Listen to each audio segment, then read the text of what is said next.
Hello everyone, स्वागत है आप सभी का टॉपर्स प्राइम चैनल में। इस वीडियो में आज हम करेंगे DSSB के जो सितंबर में एग्ज़ाम हुए हैं उसमें जो जनरल पेपर आया था हर एग्ज़ाम में उसके क्वेश्चंस जो हैं हम करने वाले हैं। जनरल पेपर में जो जनरल अवेयरनेस पूछी गई थी वो देखेंगे कि कैसे क्वेश्चंस जो थे पूछे गए थे और उनसे रिलेटेड जो भी इंपॉर्टेंट फैक्ट्स होंगे वो जानेंगे, क्योंकि उनसे रिलेटेड ही चीज़ें जो है एग्ज़ाम में दी जा रही हैं। ठीक है, तो कोशिश करेंगे ज़्यादा से ज़्यादा जो है हम यहाँ से सीख सकें।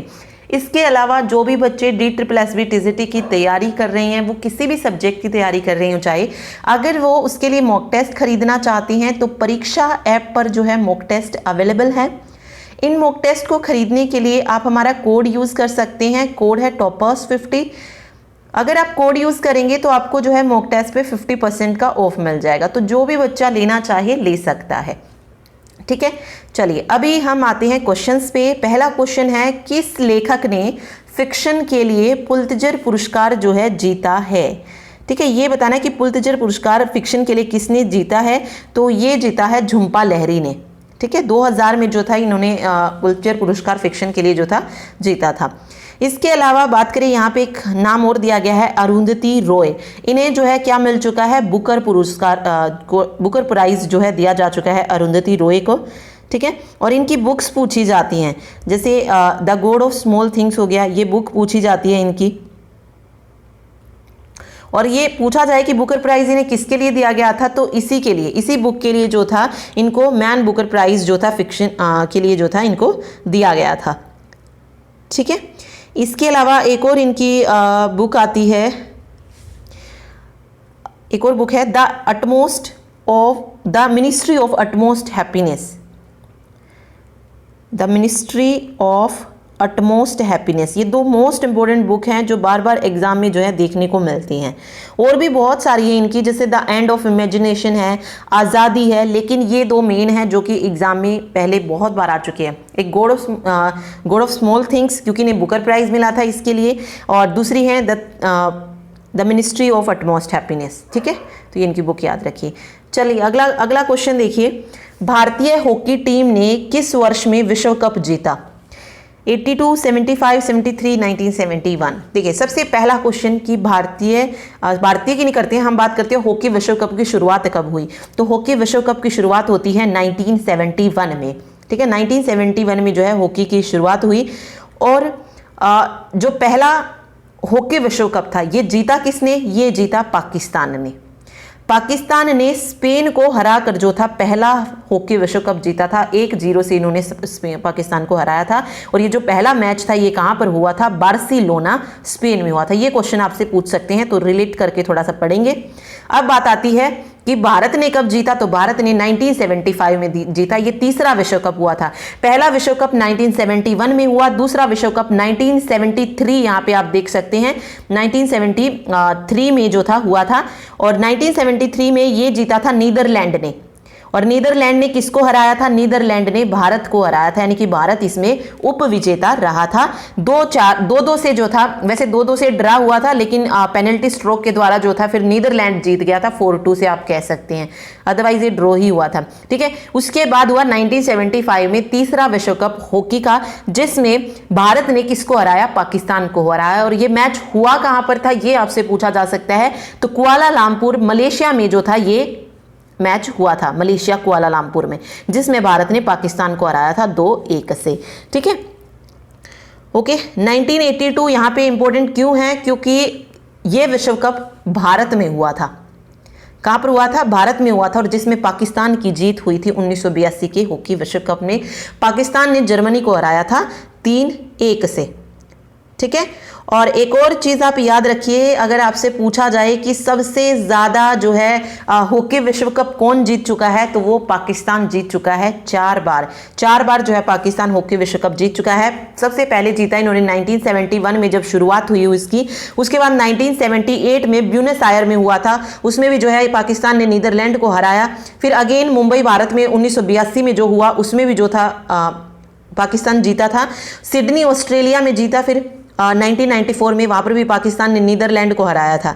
ठीक है, तो ये याद रखिए। 2018 में जो हुआ था, ये 2018 का भी जो है आपसे पूछा जा सकता है हॉकी विश्व कप। तो 2018 में भारत में हुआ था ये, और इसमें भी जो था बेल्जियम की जो थी जीत हुई थी, बेल्जियम ने नीदरलैंड को हराया था। ठीक है, 2018 का पूछा जा सकता है। तो सारे पॉइंट्स मैंने आपको बता दिए हैं जो यहाँ से पूछे जा सकते थे। चलिए जी, अगला क्वेश्चन देखिए। अगले क्वेश्चन में क्या कह रहा है, देखिए, किस अनुच्छेद के द्वारा भारतीय संविधान किसानों ने ब्रिटिश संसद द्वारा पारित पूर्व अधिनियमों को निरस्त कर दिया था? तो ये किया गया अनुच्छेद 395 के द्वारा। ठीक है, अनुच्छेद आर्टिकल जो है 395 हो जाएगा। 51A में आपको पता होगा क्या है, भारत के मौलिक कर्तव्य हैं। ठीक है, क्योंकि नीति निदेशक सिद्धांत कहाँ तक है, 51 तक है। 356 आपको पता होगा, ये इमरजेंसी से रिलेटेड है, आपातकाल से संबंधित हो जाएगा। फिर यहाँ पे बचता है एक 343, और तो अनुच्छेद 343 किससे हो जाएगा, ये जो राज्य भाषा है हिंदी और देवनागरी लिपि, इससे संबंधित है। मतलब 343 एक में कहा गया कि संघ की राज्य भाषा क्या होगी, हिंदी और लिपि देवनागरी होगी। तो ये इससे रिलेटेड है, पूरा भाषा संबंधी है। तो ये अनुच्छेद 343 हो जाएगा। ओके, एक और चीज़, अनुच्छेद 356 जो है ये किस आपातकाल से संबंधित हो रहा है, जो राष्ट्रपति शासन जो है लागू जो किया जाता है उससे रिलेटेड है अनुच्छेद 356। 352 जो है ये नेशनल इमरजेंसी से है, मतलब युद्ध वगैरह की जो स्थिति बनती है उससे हो जाएगा ये। ठीक है, और 360 है जो कि वित्तीय आपातकाल से संबंधित है। तो ये सारे पॉइंट आपको इसमें पता होने चाहिए। और 395 जो है ये ब्रिटिश संसद के द्वारा जो था अधिनियमों को निरस्त किया गया था। ठीक है, अगला देखिए, अगला क्वेश्चन है, the room on the roof निमन द्वारा लिखित पुस्तक है। The room on the roof, तो ये जो बुक है ये लिखी है रस्किन बॉन्ड ने। इम्पोर्टेंट है, रस्किन बॉन्ड की बुक है, तो ये पूछी जा सकती है। उन्होंने ये जो थी 17 साल की उम्र में, ये इनका पहला उपन्यास था रस्किन बॉन्ड का, रूम ऑन द रूफ। ठीक है, इसके लिए अलावा यहाँ पे पूछा गया है सलमान रुश्दी की बुक। ओके, अब देखिए सलमान रुश्दी की कौन कौन सी बुक हो सकती है, इंपॉर्टेंट है क्योंकि सलमान रुश्दी की बुक जो है पूछी जाती हैं एग्जाम में। और तो इनकी बुक में जो सबसे पहला नाम आता है वो आता है मिडनाइट चिल्ड्रन। इम्पोर्टेंट बुक है, कई बार जो है ये एग्जाम में पूछी जा चुकी है, मिडनाइट चिल्ड्रन। या एक और है द सैनेटिक वर्सेस, द सैनेटिक वर्सेस, ये जो है इनकी बुक है। ठीक है, ओके, एक और क्वेश्चन आता है कि सलमान रुश्दी को किस बुक के लिए मैन बुकर पुरस्कार जो था दिया गया था, तो वो दिया गया था मिडनाइट चिल्ड्रन के लिए ही। कब मिला था इन्हें ये पुरस्कार, 1981 में। अरुंधति रॉय को मिला था the God of small things के लिए 1997 में।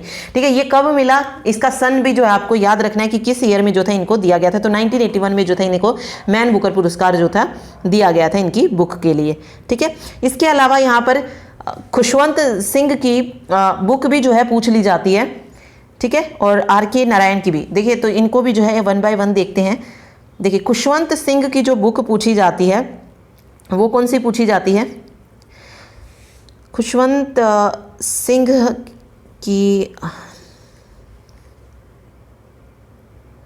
सबसे जो मेन है इसमें वो है ट्रेन टू पाकिस्तान। ये अभी DSSB के जो एग्ज़ाम हुए हैं उसमें पूछी भी जा चुकी है। ये बुक किसकी है, ट्रेन टू पाकिस्तान जो है ये खुशवंत सिंह की ही बुक है। ये हिस्ट्री ऑफ सिख हो गया, ये भी जो है खुशवंत सिंह की बुक है। ठीक है, तो ये सारी याद रखिए, हिस्ट्री ऑफ सिख खुशवंत सिंह की हो जाएगी।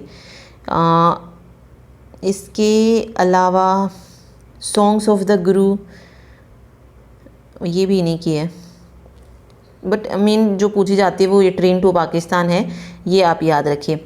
दूसरा, फिर यहाँ पे बात आती है R.K. नारायण की। तो इनकी जो बुक पूछी जाती है वो पूछी जाती है गाइड, जो देवानंद की जो फिल्म बनी थी वो गाइड उस पर थी ना, तो ये R.K. नारायण की बुक है। या एक पूछी जाती है मालगुडी डेज, या मालगुडी की जो कहानियाँ हैं, मालगुडी डेज आता है, मालगुडी डेज, ये बुक किसकी है, तो ये भी R.K. नारायण की है। Swami and friends, Swami and friends, ये भी R.K. नारायण की बुक है। इंग्लिश टीचर हो गई, और भी बहुत सारी है, लेकिन जो मेन पूछी जाती है वो मालगुडी और गाइड, ये दो मतलब आपको याद रखनी है। ठीक है, चलिए नेक्स्ट क्वेश्चन देखिए, एक्वा टैब में सक्रिय संघटक है। सक्रिय संघटक यानी पानी को शुद्ध करने वाले स्वयं घुलनशील गोली है। तो राइट आंसर हो जाएगा सोडियम डाइक्लोरो आइसो साइन्यूरेट NaDCC। ठीक है, ओके। नेक्स्ट है, कौन सी खाड़ी भारत को श्रीलंका से अलग करती है? भारत को किससे? श्रीलंका से अलग करती है, तो वो है मन्नार की खाड़ी। ठीक है, अब कच्छ की खाड़ी भी है जो किसी न किसी को अलग करती है, तो वो भी आपको पता होनी चाहिए। ठीक है, देखिए ये आपको पता चल गया क्योंकि जो मन्नार की खाड़ी है ये भारत के दक्षिण पूर्व के सिरे में है और श्रीलंका के पश्चिम तट पर ये स्थित है, तो दोनों को जो है ये अलग करती है मन्नार की खाड़ी। ठीक है, बाकी इसमें कच्छ की खाड़ी दिया गया है, तो कच्छ कहाँ पर है? कच्छ का रण पूछा जाता है ना, कच्छ का रण कहाँ पर है? तो गुजरात साइड में है, तो वहीं पर है कच्छ की खाड़ी। ठीक है, ये कच्छ जिले के दक्षिण भाग में स्थित है। इसके अलावा यहाँ पे खंबात की खाड़ी भी दिया गया है, तो ये भी अरब सागर की तरफ ही है। खंबात यानी कि ये इधर भारत गुजरात महाराष्ट्र वाले एरिया में जो है ये लगती है। और फिर यहाँ पे बंगाल की खाड़ी है, बंगाल की खाड़ी उस साइड पूर्व की तरफ जो है हो जाएगी। ठीक है, पूर्वी तट की तरफ जो है बंगाल की खाड़ी लगती है, तो वो वहाँ पे होगी, तो मन्नार की खाड़ी यहाँ पे अलग हो जाएगा। चलिए अगला देखिए, कौन सा रासायनिक यौगिक उर्वरक के रूप में या उर्वरकों के उत्पादन में उपयोग नहीं किया जाता? देखिए, उर्वरक या उर्वरकों के उत्पादन के रूप में उपयोग नहीं किया जाता, ये पूछा गया है। देखिए, पोटाशियम का भी करते हैं, नाइट्रोजन का भी करते हैं और मैग्नीशियम का भी। फ्लोरीन को जो है यूज़ नहीं किया जाता। उर्वरक यानी कि फर्टिलाइज़र क्यों यूज़ किए जाते हैं? कृषि में उपज बढ़ाने के लिए जो, ठीक है, और पेड़ पौधों की वृद्धि में सहायता के लिए जो इनको इस्तेमाल किया जाता है, तो उनमें क्या नहीं होता है? उनमें फ्लोरीन जो है नहीं होता है। ठीक है, पौधों के लिए जो मेन 3 पोषक जो तत्व होते हैं वो कौन से होते हैं, ये भी आपसे पूछ सकते हैं। तो नाइट्रोजन होता है, पोटेशियम होता है और फॉस्फोरस होता है। और दूसरे पर फिर आती हैं कैल्शियम, सल्फर, मैग्नीशियम, ये हो गया। और इसके अलावा भी बोरोन, क्लोरीन, मैग्नीज हो गया, लोहा, तांबा, ये सारी जो है पौधे के लिए आवश्यक तत्व होते हैं। तो कहीं पर भी फ्लोरीन आपको नहीं मिलेगा। ठीक है, तो फ्लोरीन नहीं आएगा यहाँ पे। नाइट्रोजन, मैग्नीशियम, पोटेशियम जो है यहाँ पे सही हो जाएगा।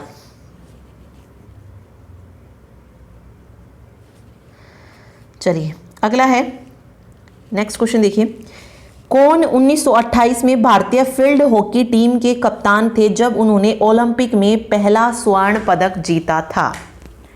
तो ये क्वेश्चन आता है, ओलंपिक में पहला स्वर्ण पदक जो था भारत ने कब जीता था? तो 1928 में जो था जीता था।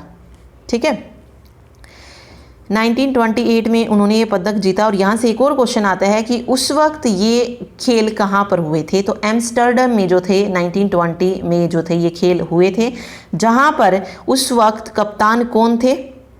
उस वक्त जो थे कप्तान थे जयपाल सिंह मुंडा।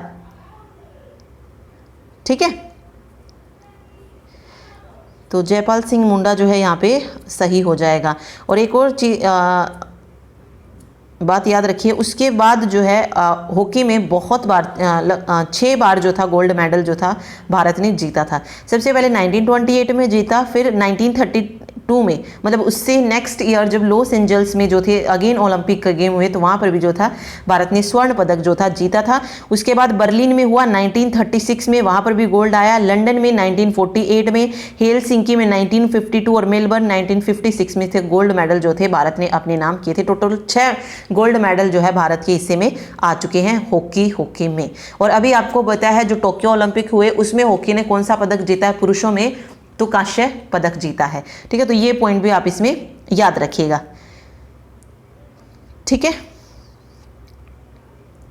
और लास्ट वाला जो हॉकी में पदक जीता था वो 1980 में जीता था। और उसके बाद जो था अब जो जाके 41 साल बाद जो था फिर से भारत ने हॉकी में पदक जीता है, कांस्य पदक।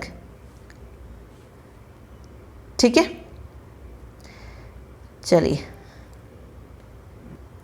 तो ये लगातार 6 जीते थे। वैसे अगर मैं टोटल की बात करूं तो 8 जो है स्वर्ण पदक हो चुके हैं, ठीक है। अगर आपसे लगातार पूछे जाए ना कि 1928 से लगातार जो थे कितने पदक जीते गए, तो 6 जीते थे स्वर्ण पदक। उसके बाद 2 स्वर्ण पदक और आए, एक 1964 में टोक्यो जापान में आया था और दूसरा 1980 में आया था लास्ट, मॉस्को सोवियत रूस में, ठीक है। तो अभी आप मान के चलिए तो हॉकी में 8 स्वर्ण पदक जो है भारत जीत चुका है।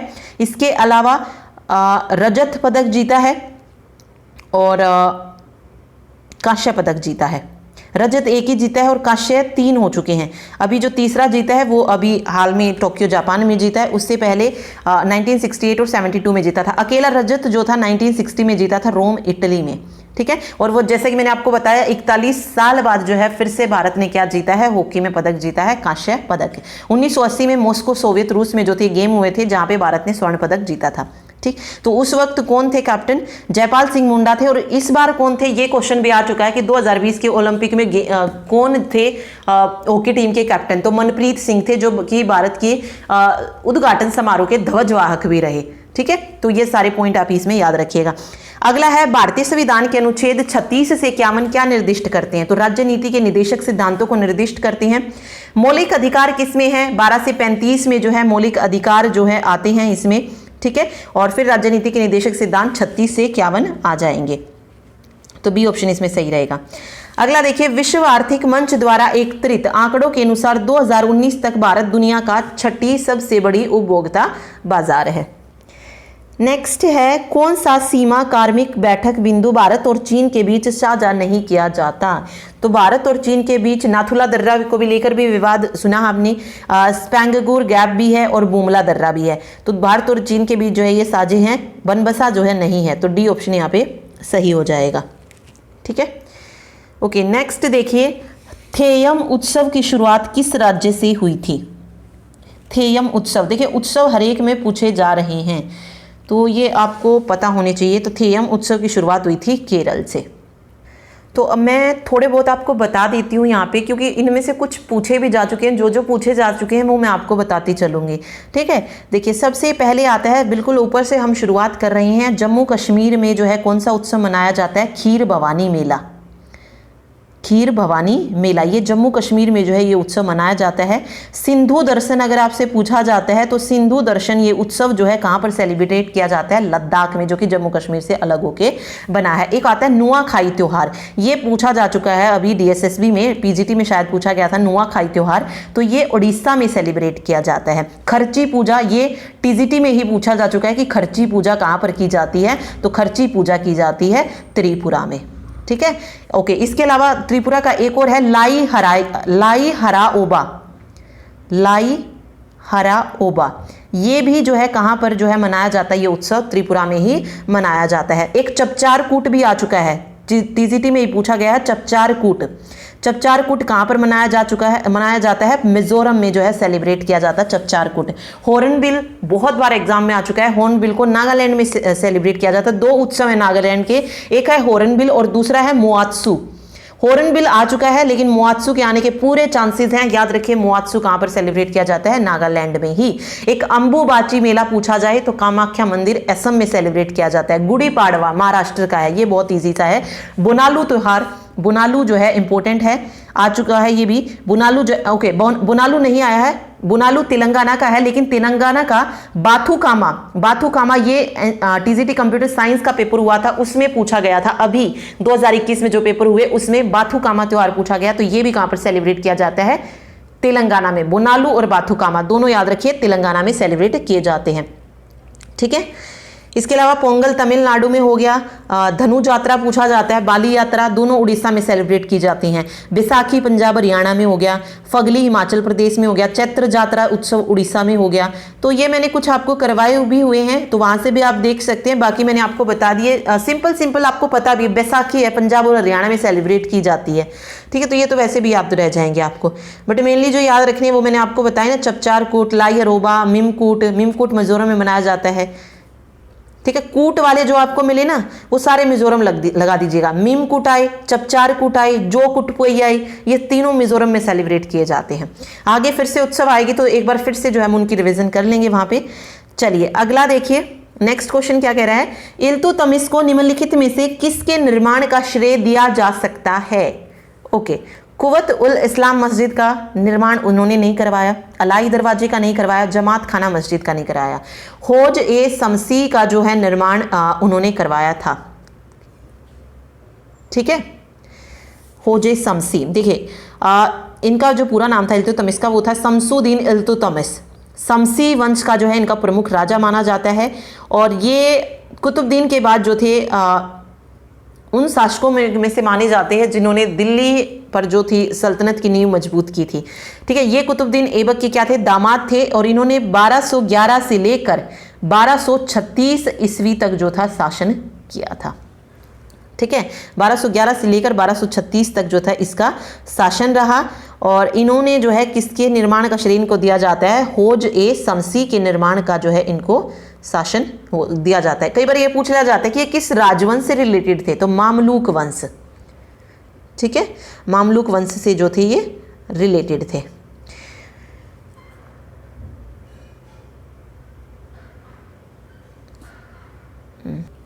तो हौज ए शमसी आ जाएगा इसके निर्माण का। इसके अलावा अगर आपसे कभी पूछा जाता है बंदायूं की जामा मस्जिद, बंदायूं की जामा मस्जिद और नागौर में आतरकिन के दरवाजे का निर्माण किसने करवाया, आतरकिन का दरवाजा, तो ये निर्माण करवाया था किसने, इल्तुतमिश ने। ठीक है, तो ये दो चीज़ इसमें याद रखिए। चलिए आगे देखिए, इसके अलावा कुवत उल इस्लाम मस्जिद यहाँ पे दिया गया है। तो कुवत उल इस्लाम मस्जिद का निर्माण जो था ये किसने करवाया था, ये करवाया था कुतुबुद्दीन ऐबक ने। कुतुबुद्दीन ऐबक ने जो था इसका निर्माण करवाया था दिल्ली में कुवत उल इस्लाम मस्जिद का। फिर यहाँ पे जमात खाना मस्जिद है और अलाई दरवाज़ा है। जमात खाना मस्जिद का निर्माण जो था अलाउद्दीन खिलजी के पुत्र थे खिज खां के द्वारा जो था जमात खाना मस्जिद का निर्माण करवाया गया था। और अलाई दरवाजे का जो निर्माण करवाया था वो किसने कराया था, अलाई दरवाजे का निर्माण करवाया गया था अलाउद्दीन खिलजी के द्वारा। अलाउद्दीन खिलजी ने किया था इसका निर्माण। तो याद रखिए, अलाउद्दीन खिलजी, जमात खान मस्जिद खिज खां, कुवत उल इस्लाम मस्जिद कुतुबुद्दीन ऐबक ने निर्माण करवाया और इल्तुतमिश ने हौज ए शमसी का निर्माण करवाया। ठीक है, चलिए नेक्स्ट क्वेश्चन देखिए, मनसबदारी प्रणाली किसके प्रशासन की विशिष्टता थी? तो ये थी मुगलों के शासन में थी मनसबदारी प्रणाली। ठीक है, तो आपसे अगर पूछा भी जाता है कि किसने शुरू की थी, तो अकबर ने जो था इसको प्रारंभ किया था। मुगल काल में प्रचलित एक प्रशासनिक प्रणाली थी। ठीक है, मनसब का मतलब क्या होता है, मनसब का मतलब होता है अरबी मनसब जो है एक अरबी शब्द है जिसका अर्थ होता है पद या रैंक। अगर आपसे शब्द का अर्थ भी पूछा जाता है, ठीक है, पद या रैंक। और इसकी शुरुआत कहाँ से हुई थी, मुगल प्रशासन में जो है इसकी शुरुआत हुई थी। किसने की थी वो आपको पता है, अकबर ने जो थी इसकी शुरुआत की थी। ठीक है, इसके अलावा एक और आता है दागने की प्रथा का आरंभ किसने किया था? तो अकबर ने 1575 में जो था दागने की प्रथा का भी जो आरंभ किया था। ठीक है, तो ये घोड़ों से रिलेटेड थी ये प्रथा, घोड़ों को दागने की और व्यक्तियों के लिए जो थी चेहरा की प्रथा जो थी अकबर ने अपनाई थी। तो ये पॉइंट्स अगर आपसे पूछे जाएं तो ये आ जाएगा। चलिए अगला देखिए, सांख्यिकी एवं कार्यक्रम क्रियान्वयन मंत्रालय द्वारा एकत्रित किए गए आंकड़ों के अनुसार भारतीय अर्थव्यवस्था के लिए कौन सा क्षेत्रफल जीडीपी में सबसे अधिक योगदान करता है? तो वो है सेवा क्षेत्र। ठीक है, नेक्स्ट देखिए, कौन सा गिरजाघर गोवा में स्थित है? इनमें से कौन सा गिरजाघर है जो गोवा में स्थित है? तो से कैथेड्रल जो है ये गिरजाघर गोवा में स्थित है। चलिए आगे देखिए, इसमें दिया है सेंट पॉल कैथेड्रल। ये कहाँ पर है? तो ये है वेस्ट बंगाल में। ठीक है, वेस्ट बंगाल की जो राजधानी है कोलकाता, वहाँ पर है ये कैथेड्रल। ठीक है, उसके बाद नेक्स्ट यहाँ पे देखिए सेंट एंड्रयू चर्च दिया गया है। तो ये चर्च है चेन्नई में, तमिलनाडु में। और सांता क्रूज बेसिलिका जो है, सांता क्रूज बेसिलिका ये केरल में है। ठीक है, और ये गोवा में है से कैथेड्रल। एक सेंट पॉल कैथेड्रल है जो ये वेस्ट बंगाल कोलकाता में हो जाएगा। तो ये चारों आपको पता होने चाहिए। चलिए अगला क्वेश्चन देखिए, भारत की केंद्र सरकार ने 6 जुलाई 2021 को नया मंत्रालय बनाया जो है, ओके, नए मंत्रालय की यहाँ पे बात हो रही है, तो जो नया मंत्रालय बनाया उसका नाम क्या है? Ministry of cooperation.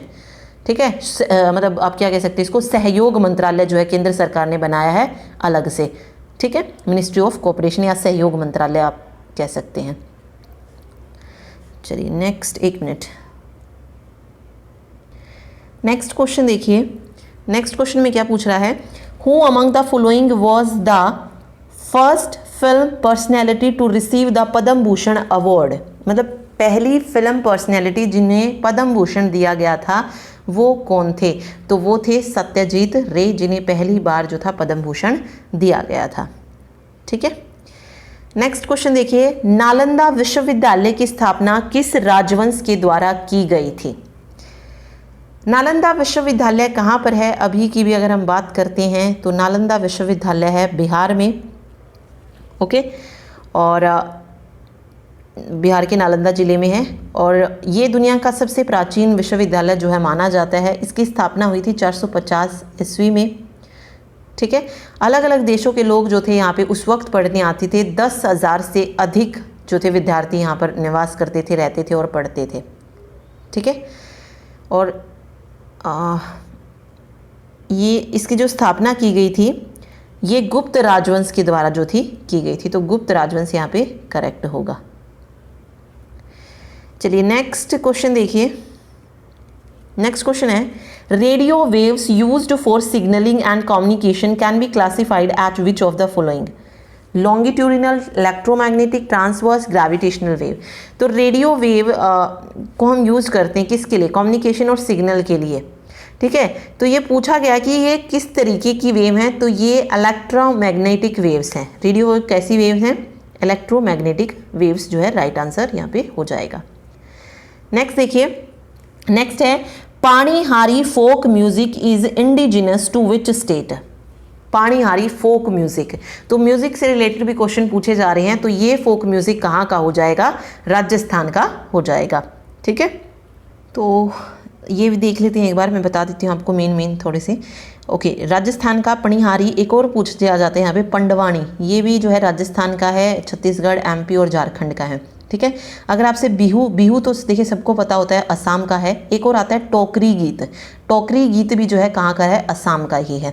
ठीक है, इसके अलावा आंध्र प्रदेश के दो हैं, एक है मदिगा दप्पू और दूसरा है माला जमतिका, माला जमदिका। ये दोनों ही जो लोक संगीत हैं ये कहाँ के हैं? आंध्र प्रदेश के हैं। ठीक है, बिहू और टोकरी गीत असम के हो जाएंगे, और गोलपरिया गीत भी कहाँ का है? बिहू, टोकरी गीत, गोलपरिया गीत, ये तीनों असम के हैं। इसके अलावा पश्चिम बंगाल का अगर आपसे पूछा जाता है तो बहुला जो है ये वेस्ट बंगाल का हो जाएगा, और बटियाली, बहुला और बटियाली ये दो जो है संगीत कहाँ के हैं? वेस्ट बंगाल के हैं। गरबा गुजरात का, ये सबको पता होता है। दोहा भी कहाँ का है? दोहा भी गुजरात का ही है। इसके अलावा भावगीते, भावगीते जो है ये कर्नाटक और महाराष्ट्र का है। महाराष्ट्र का एक और आता है लावणी, लावणी और पोवाड़ा, ये फोक संगीत कहाँ के हैं? भावगीते, लावणी और पोवाड़ा ये महाराष्ट्र के हैं। गेंधार अगर आपसे पूछा जाए, गोंधार, ये भी महाराष्ट्र का है। अभंग भी महाराष्ट्र का है। ओडिसी ओडिशा का है। एक और आता है संभलपुरी, संभलपुरी भी कहाँ का लोकगीत है? ये भी ओडिशा का है। महिया पंजाब का है। ठीक है, तो अलग अलग जगह के बहुत सारे हैं ये, तो ये राजस्थान का हो जाएगा पाणिहारी फोक म्यूजिक। अगला है दादा साहेब फाल्के पुरस्कार किस समारोह में प्रदान किए जाते हैं? तो ये राष्ट्रीय फिल्म पुरस्कार में जो है दादा साहेब फाल्के पुरस्कार दिया जाता है, और इस बार का यानी कि दादा साहब फाल्के पुरस्कार 2021 में किसे दिया गया है? तो ये दिया गया रजनीकांत को। ठीक है, मतलब अगर आपसे पूछा जाए 2021 के लिए तो उन्हें दिया गया है।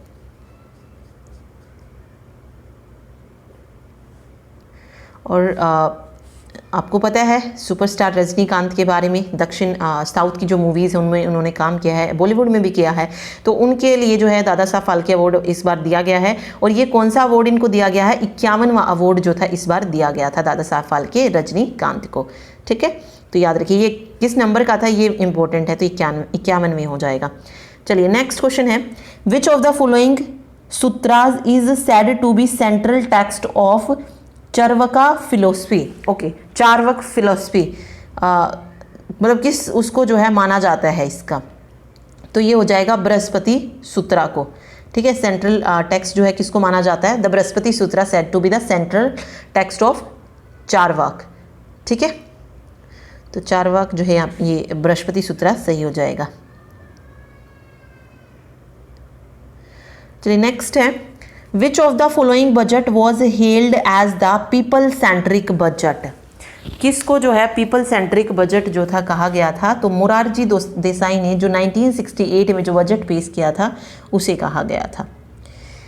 नेक्स्ट है, लद्दाख का वर्तमान उपराज्यपाल कौन है?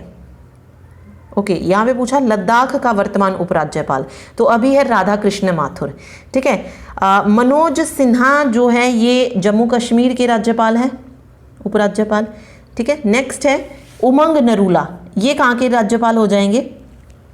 उपराज्यपाल, सॉरी। तो उमंग नरूला की बात करें तो ये राज्यपाल नहीं है, एक मिनट, ये राधा कृष्ण माथुर जो राज्यपाल है उसके सलाहकार बनाए गए हैं उमंग नरूला। ठीक है, और चौथा नाम यहाँ पे मनोज मुकुंद नरवाणे का है। ये कौन है? अभी थल सेना अध्यक्ष हैं मनोज मुकुंद नरवाणे, जनरल मनोज मुकुंद नरवाणे। ठीक है, तो ये थल सेना के अध्यक्ष हैं। तो यहाँ पर राधा कृष्ण माथुर सही हो जाएगा। मनोज सिन्हा जम्मू कश्मीर के हैं। अगला क्वेश्चन देखिए, नेक्स्ट क्वेश्चन है, the Arjun awardee Mantu Ghosh is associated with which of the following sports? Okay, इन्हें अर्जुन अवार्ड से सम्मानित किया जा चुका है मंटू घोष को, कि ये किस स्पोर्ट से संबंधित है ये बताना था। तो राइट आंसर हो जाएगा टेबल टेनिस से। ठीक है, नेक्स्ट देखिए, पूना समझौता किसके बीच हुआ था? कई बार मतलब इसी में ये क्वेश्चन भी आया टीजीटी पीजीटी में कि पूना समझौता कब हुआ था? तो 24 सितंबर 1932 को पूना समझौता हुआ था। किस किस के बीच में? डॉक्टर भीमराव अंबेडकर और महात्मा गांधी के बीच। कहाँ पर? यरवदा सेंट्रल जेल में। ठीक है, यरवदा सेंट्रल जेल में। तो महात्मा गांधी और डॉक्टर बी आर अम्बेडकर के बीच 1932 में ये हुआ था पूना पैक्ट। ठीक, अगला देखिए, नेक्स्ट है, the Nallamala range is located in which of the following state?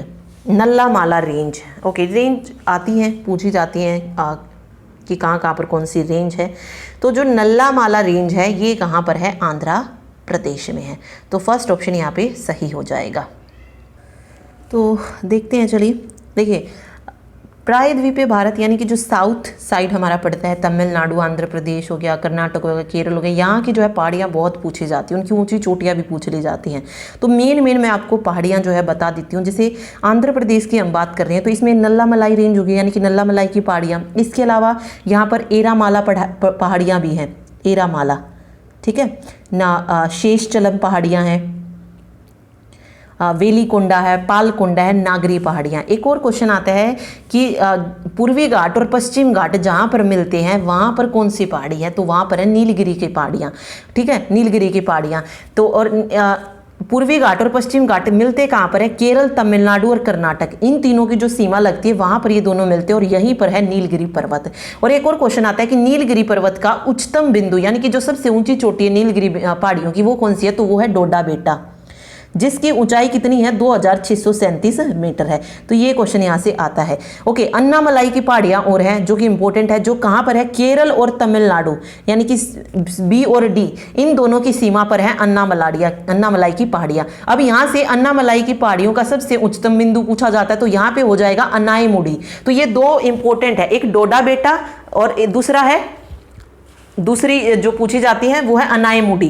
तो याद रखिएगा, अन्नामलाई पहाड़ियों की अगर उच्चतम बिंदु पूछा जाए तो अनाईमुडी है जो कि 2695 है, यानी कि डोडा बेटा से भी ऊंची है। और नीलगिरी पहाड़ियों का अगर पूछा जाता है तो वो है डोडा बेटा 2637। तो ऐसे बहुत सारा है, अगर आप पढ़ने जाएंगे ना साउथ का तो बहुत सारी पहाड़ियाँ आपको मिल जाएंगी। कालसूबाई चोटी है, कुद्रेमुख पहाड़ी है, ब्रह्मगिरी पहाड़ी है।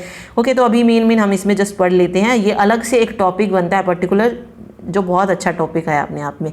ठीक है, और यहाँ से बहुत सारे क्वेश्चन जो है पूछे जाते हैं प्रायद्वीपीय भारत के जो पर्वत है वहाँ से। तो अलग से इसको स्टैटिक जीके में जो है पॉसिबल हुआ तो हम वहाँ करेंगे। तो यहाँ पे फिलहाल आंसर इसका आंध्र प्रदेश हो जाएगा। ठीक, चलिए जी, अगला क्वेश्चन देखिए, अगला क्वेश्चन है 15 जुलाई 2021 को राज्यसभा में सदन नेता के रूप में किसको नियुक्त किया गया है? सदन नेता के रूप में नियुक्त किया गया पीयूष गोयल को।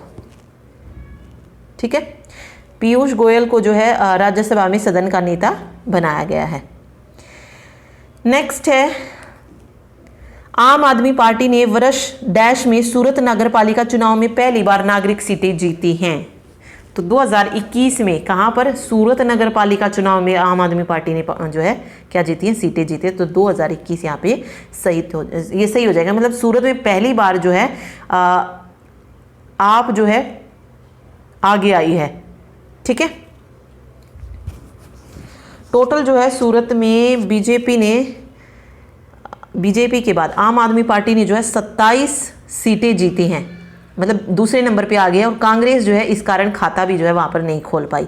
तो ये चीज़ आप इसमें याद रखिए। देखिए बीजेपी को तो मिले ही हैं, उसके बाद जो नंबर 2 पर जो सीटें जीती हैं वो जीती हैं आम आदमी पार्टी ने, टोटल 27 सीट, 120 में से 27 सीट पर। और पहली बार था जब आम आदमी पार्टी वहाँ पर चुनाव लड़ रही थी। ठीक है, तो कांग्रेस तो मैंने आपको बता दिया अपना खाता भी जो थी नहीं खोल पाई थी। ठीक है, याद रखिए। चलिए, यहाँ से ये पूछा जा सकता है तो इसीलिए मैंने आपको इसको बताया है। चलिए नेक्स्ट क्वेश्चन है इसमें। हाँ देखिए, the Kamrupa kingdom of medieval India was based on which of the following area? Kamrupa kingdom पूछा है, कहाँ से बिलोंग करती थी? तो नॉर्थ ईस्टर्न असम। ठीक है, नॉर्थ ईस्टर्न असम से थे ये किंगडम कामरूपा। ओके, अगला है इन खिलाड़ियों में से किसके नाम पर टेबल टेनिस के खेल में 19 वर्ष की आयु में सबसे कम आयु के राष्ट्रीय चैंपियन बनने का रिकॉर्ड है? टेबल टेनिस के खेल में बताना है 19 वर्ष से भी कम आयु का खिलाड़ी जो बना है, तो वो बना है इनमें से सौम्यजीत घोष। ठीक है, सौम्यजीत घोष। अगला देखिए, कौन सा बजट सरकार की कराधान प्रणाली के तहत कानूनी रूप से करों से बचने के लिए अत्यधिक लाभदायक कंपनियों को सामने लाया? तो ये था 1987 का गांधी बजट। नेक्स्ट है केसरबाई केरकर 20वीं सदी के सबसे प्रसिद्ध ख्याल गायकों में से एक, निम्नलिखित में से किस घराने की प्रतिपादक थी? तो ये थी जयपुर अतरोली घराने से। ठीक है, ये एक आध क्वेश्चन देखिए थोड़ा सा डिफिकल्ट आपको ज़रूर दिया गया था, तो उस पर हम इतना वो नहीं देखेंगे, क्योंकि फिर वो अलग से 1 या 2 क्वेश्चन तो बिल्कुल ऐसा आ ही रहा है जो एकदम से थोड़ा सा अलग पूछा जा रहा है, तो उस पर आप टाइम वेस्ट मत कीजिए। 17 to 18 क्वेश्चन अपने ऐसे रखिए कि हाँ अब इतना हम पढ़ सके कि 17 से 18 नहीं तो 13 से 14 क्वेश्चन हम जनरल अवेयरनेस में ले सके बस। ठीक है, आगे देखिए, the communal award 1932 was drafted bye which of the following British prime minister? तो राम से मैकडोनल्ड जो है यहाँ पे सही हो जाएगा। ठीक है, चलिए अगला देखिए। नेक्स्ट है सारामाती पर्वत किस पर्वत श्रृंखला की चोटी है? तो ये है नागा पहाड़ियों की चोटी है ये सारामाती पर्वत। ठीक है, चलिए नेक्स्ट है the dilation and constriction of pupils due to the effect of light on the human body। तो लाइट जो है यहाँ पे सही हो जाएगा। ठीक है, नेक्स्ट देखिए, निम्नलिखित में से किस योजना ने प्रस्तावित किया कि वायसराय की कार्य परिषद के सभी सदस्य वायसराय और प्रधान सेनापति को छोड़कर भारतीय होंगे? तो ये किसमें था? ये था विविल योजना 1945 में, जिसमें वायसराय और प्रधान सेनापति को छोड़कर जो थे सारे सदस्य क्या होंगे? भारतीय होंगे। ठीक है, तो ये योजना प्रस्तावित की थी विविल योजना 1945 में ये था। ठीक, चलिए नेक्स्ट देखिए, बराक घाटी किस उत्तर पूर्वी राज्य में मौजूद है? तो राइट आंसर हो जाएगा बराक घाटी है असम में। ठीक है, असम के दक्षिण में स्थित है ये, और इस घाटी का नाम बराक क्यों पड़ा? क्योंकि वहाँ पर एक बराक नदी है, उसी के नाम पर जो है इसका नाम क्या पड़ा है? बराक घाटी पड़ा है। और भारत में आपको पता है और भी बहुत सारी जो है घाटियाँ हैं। ठीक है, जैसे मैं नाम बताती हूँ। बराक घाटी असम में हो गई। यहाँ पर देखिए नाम दिया गया है नागालैंड, त्रिपुरा और अरुणाचल प्रदेश। ओके, अरुणाचल प्रदेश की पूछी जाती है, अरुणाचल प्रदेश की दिबांग घाटी। ठीक है। दिबांग घाटी इंपॉर्टेंट है, पूछी जा चुकी है पहले, ठीक है। इसमें भी दो आती है, ऊपरी दिबांग घाटी और निचली, तो दोनों ही अरुणाचल प्रदेश में है। एक होती है दिहिंग घाटी, दिहिंग घाटी भी कहाँ पर है, दिहिंग घाटी भी अरुणाचल प्रदेश में ही है, ठीक है। दोनों जो है आप याद रखिए, दिहिंग घाटी भी जो है यहीं पर हो जाएगी। इसके अलावा और भी देखिए बहुत सारी है, पढ़ने चलेंगे तो बहुत सारी आपको मिल जाएंगी घाटियाँ, लेकिन मैं इंपॉर्टेंट बताती हूँ आपको। अराकू घाटी, ये पूछा जा सकता है। अराकू, अ से आंध्र प्रदेश, याद रखिए, अराकू आंध्र प्रदेश की घाटी है, ठीक है। बराक घाटी असम की हो गई। इसके अलावा एक और है ब्रह्मपुत्र घाटी, असम में है, वैसे पूछा नहीं जाता। चंबा पूछा जाता है, चंबा घाटी, ये हिमाचल प्रदेश की हो जाएगी, चंबल घाटी हिमाचल प्रदेश की, ठीक है। इसके अलावा जो पूछी जाती है वो है हरकी-दून घाटी, हरकी-दून घाटी उत्तराखंड में है, उत्तराखंड में, ठीक है, ओके। कांगड़ा घाटी हिमाचल प्रदेश में है, कांगड़ा घाटी। कुल्लू घाटी हिमाचल प्रदेश में हो जाएगी, तो ये उसमें हो जाएंगी। इसके अलावा किन्नौर में है एक सांगला घाटी, सांगला घाटी, ये किन्नौर जिला हिमाचल प्रदेश में ही है सांगला घाटी। तो मेन ये मतलब यहीं पर है, ऊपर वाला जो एरिया ना वहीं पर ये सारी घाटियाँ ज़्यादातर, या पूर्वी इलाका जो पड़ता है वहाँ पर हो जाएगी।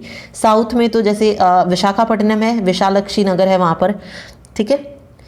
एक जोजिला वैली पूछी जाती है, तो जोजिला वैली जम्मू एंड कश्मीर में है। जास्कर घाटी पूछी जाती है तो वो लद्दाख में है, ठीक। तो बस ये याद रखिए, असम में जो है ये हो जाएगी। चलिए नेक्स्ट देखिए, अगस्त 2019 में भारत के साथ द्विपक्षीय व्यापार को निलंबित करने का पाकिस्तान का निर्णय किस कारण से था?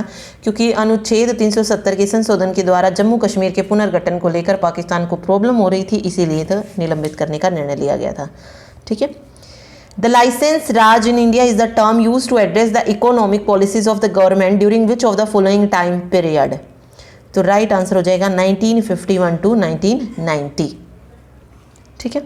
अगला क्वेश्चन देखिए, विश्वनाथन आनंद किस पुरस्कार के पहले प्राप्त करता थी? तो विश्वनाथन आनंद को मिला था पहला जो पुरस्कार वो था राजीव गांधी खेल रत्न, ठीक है। सबसे पहले जो था राजीव गांधी रत्न पुरस्कार से किसको सम्मानित किया गया था? विश्वनाथन आनंद को। किस खेल से संबंधित है? तो ये तो सबको पता होगा, शतरंज के खिलाड़ी हैं और ग्रैंड मास्टर रहे हैं, पूरा विश्व चैंपियन रहे हैं। कहाँ से बिलोंग करते हैं? तो तमिलनाडु से जो है इनका मतलब बिलोंग करते हैं, इनका जन्म जो था तमिलनाडु में हुआ था, ओके। और इन्हें जो है सबसे पहले राजीव गांधी खेल रत्न से सम्मानित किया गया था।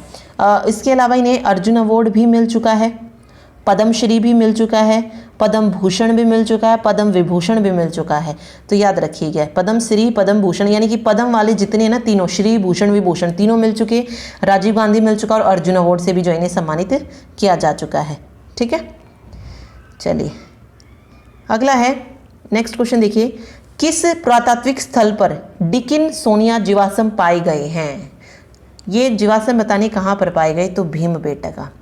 तो भीमबेटका पूछी जाती है कि भीमबेटका की गुफाएं कहाँ पर हैं? तो ये मध्य प्रदेश में है भीमबेटका। तो यहाँ पर जो थे डिकन सोना जो थे जीवाश्म पाए गए थे, ठीक है। नेक्स्ट देखिए, कश्मीर के निम्नलिखित में से कौन सा नृत्य विशेष रूप से महिलाओं के द्वारा किया जाता है? तो रऊफ नृत्य है जो महिलाओं के द्वारा किया जाता है। तो ये कई बार ये पूछा जाता है कि रऊफ कहाँ का लोक नृत्य है? तो कश्मीर का हो जाएगा।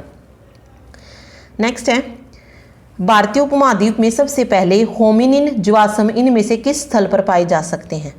होमिनिन जीवाश्म जो थे सबसे पहले नर्मदा घाटी में पाए गए थे ये, ठीक है। नर्मदा घाटी यहाँ पर सही हो जाएगा। और नर्मदा को किस नाम से जाना जाता है? रेवा के नाम से भी जो है जाना जाता है।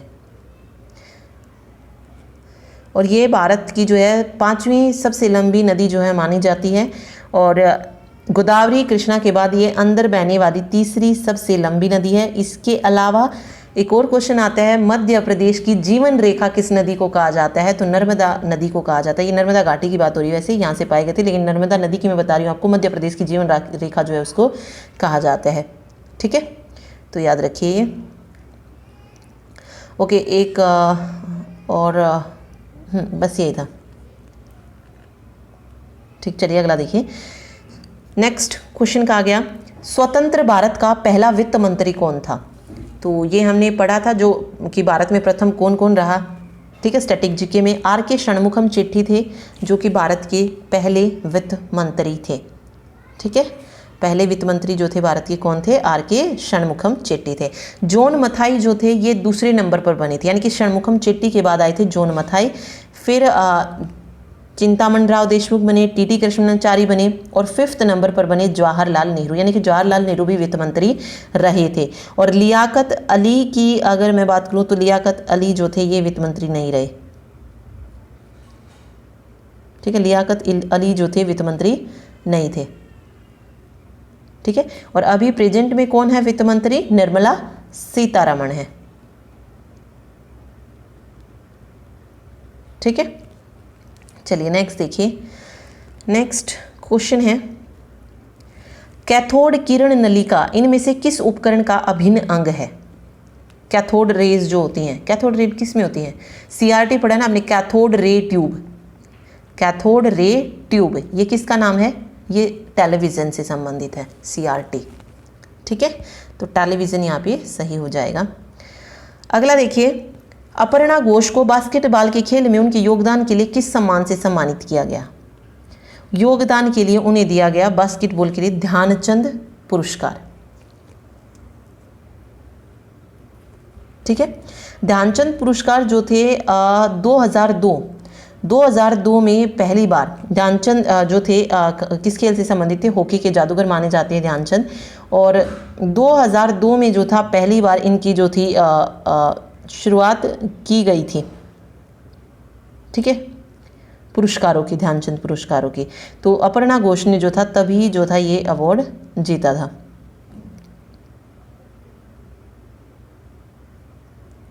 ठीक है, ठीक। और ये आपको पता ही होगा कि ध्यानचंद पुरस्कार एक एथलीट जो होता है उसके आजीवन योगदान की पहचान के लिए दिया जाता है। द्रोणाचार्य तो जो कोच होते हैं उनको प्रदान किया जाता है, और ध्यानचंद पुरस्कार एक एथलीट को दिया जाता है, उसके पूरे योगदान की जो पहचान उसको दिलाता है। तो ये पुरस्कार 2002 में अपर्णा घोष को दिया गया था। अपर्णा घोष बास्केटबॉल से थी। इसके अलावा ये शहराज बिराजदार थे मुक्केबाज में, और अशोक दीवान भी जो थे हॉकी से संबंधित थे, ठीक है, उनको जो था ये दिया गया था ध्यानचंद पुरस्कार पहली बार 2002 में, ठीक है। राजीव गांधी खेल रत्न पुरस्कार आप सभी को पता है क्यों दिया जाता है? सबसे सर्वोच्च खेल सम्मान जो है ये माना जाता है, और जो शानदार प्रदर्शन करते हैं एथलीट उनको जो है ये दिया जाता है, जो ओलंपिक विजेता होते हैं उनको जो है सौंपा जाता है, ओके। और अर्जुन पुरस्कार जो होता है ये जो एथलीट उपलब्धि हासिल करती हैं उनको जो है दिया जाता है। और अभी हाल ही में आपको पता है राजीव गांधी खेल रत्न पुरस्कार का नाम भी जो है चेंज किया गया, क्या कर दिया गया है बदलकर? मेजर ध्यानचंद खेल रत्न पुरस्कार कर दिया। देखिए ध्यानचंद पुरस्कार तो पहले था ही, लेकिन इसका नाम बदलकर क्या कर दिया गया? राजीव गांधी खेल रत्न पुरस्कार का मेजर ध्यानचंद खेल रत्न पुरस्कार जो है कर दिया गया। तो अगर अब आपसे पूछा जाए तो सबसे सर्वोच्च कौन सा है, तो मेजर ध्यानचंद खेल रत्न पुरस्कार सबसे ऊपर वाले माने जाते हैं, ठीक है। मतलब राजीव गांधी का जो नाम है वो हटा दिया गया है और ध्यानचंद, मेजर ध्यानचंद के नाम पर जो है इनको दिया जाएगा, ठीक है। ओके, नेक्स्ट क्वेश्चन देखिए, प्रागैतिहासिक बसे हुए जीवन के पहले लक्षण भारतीय उपमहाद्वीप के किस क्षेत्र में उभरे? प्रागैतिहासिक काल क्या होता है? जिसका कोई लिखित साक्ष्य उपलब्ध ना हो। तो उसके जो भी साक्ष्य थे ये कहाँ से मिले? तिरुवल्लुर तमिलनाडु से जो थे ये साक्ष्य मिले थे, ठीक है। नेक्स्ट है, Bengal sati regulation act was passed in the year. Bengal sati regulation act जो था ये कब जो था पास किया गया था? तो 1829 में, ठीक है, 1829 में जो था ये एक्ट पास किया गया था 1829 में। और आपको पता है ख़त्म करने में किसका योगदान रहा था? ब्रह्म समाज के संस्थापक राजा राम मोहन ने जो था समाज को इसके खिलाफ क्या किया था? जागरूक किया था। और 1829 में सती प्रथा रोकने का जो था कानून पारित किया गया, और इस तरीके से भारत में सती प्रथा का अंत हो गया था। कब? 1829 में, ठीक है। चलिए नेक्स्ट क्वेश्चन है, 12 जुलाई 2021 को जम्मू और कश्मीर के किस जिले में 11 लोगों को आकस्मिक बाढ़ से बचाया गया? तो ये बचाया गया कठुआ जिले में, 11 लोगों को जो था बाढ़ से बचाया गया था। किस नदी में अचानक बाढ़ आ गई थी? ये भी तो पूछा जा सकता है आपसे। तो उज्ज उज नदी में जो था अचानक से बाढ़ आई, जिसके कारण 11 लोगों को जो था बचाया गया था। ठीक है, और ये नदी सूखी हुई थी, लेकिन अचानक से जो थी उसमें बाढ़ आ गई थी, और जिस कारण फिर इनको बचाया गया। ठीक है, चलिए नेक्स्ट क्वेश्चन है, फरवरी 2019 में भारतीय अर्धसैनिक बलों पर पुलवामा हमले का दावा किस आतंकवादी समूह ने किया? तो पुलवामा हमला किया था जैश ए मोहम्मद ने। ठीक है, नेक्स्ट देखिए, नेक्स्ट क्वेश्चन है, निम्नलिखित में से किस प्रतियोगिता में कबड्डी को पहली बार अंतरराष्ट्रीय स्तर पर पहचान मिली? तो ये मिली थी 1936 के बर्लिन ओलंपिक में। 1936 के बर्लिन ओलंपिक में जो थी कबड्डी को नेशनल उस पर जो थी पहचान मिली थी। ठीक है, चलिए ओके।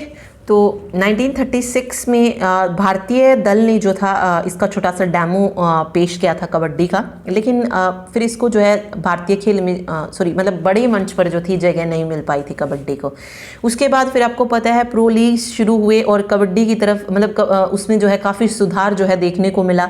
ठीक है, और आपको पता भी है जो प्रो कबड्डी लीग होता है उसमें जो अंतर्राष्ट्रीय खिलाड़ी होते हैं, अब तो दूसरे देशों में भी जो है खेली जाती है, और वहाँ से आकर भी जो है खिलाड़ी यहाँ पर खेलते हैं। तो बस ये पहचान की बात करें कि सबसे पहले जो था कबड्डी का डेमो जो था कहाँ पर दिया गया था? बर्लिन में दिया गया था। किसके द्वारा? भारत के द्वारा। ठीक है, चलिए नेक्स्ट है, भारतीय पुरुष टेबल टेनिस टीम किस वर्ष में एशियाई खेलों में पहला पदक जीत पाई थी? यहाँ पे बात हो रही है एशियाई खेलों की कि भारतीय पुरुष टेबल टेनिस एशियाई खेलों में कब जीती थी? तो 2018 के जकार्ता में जो एशियाई गेम हुए थे उसमें सबसे पहले जो था कांस्य पदक जीता था। ठीक है, तो एशियाई खेलों के बारे में भी जान लेते हैं। एशियाई खेलों को और किस नाम से जाना जाता है? एशियाड के नाम से भी जाना जाता है, एशियाड। ठीक है, और ये जो गेम होती है एशियाई खेल, ये हर 4 साल में, ठीक है, ज़्यादातर आप जो गेम देखेंगे ओलंपिक 4 साल में आयोजित किए जाए, चाहे वो समर है चाहे वो विंटर ओलंपिक है। ठीक है, एशियाड गेम है, ये सब जो है 4 साल के गैप में जो है आयोजित किए जाते हैं। और सबसे पहला आयोजन कहाँ पर हुआ था एशियाई खेलों का? भारत में हुआ था। ठीक है, और लास्ट वाला कहाँ पर हुआ था? तो ये जकार्ता पालेमबांग में हुआ था, इंडोनेशिया में। ठीक है, और 2018 के जकार्ता में जो हुआ था उसी में जो था टेबल टेनिस में पहला पदक जीता गया था। तो ये चीज़ इसमें याद रखिए। ठीक है, चलिए अगला देखिए।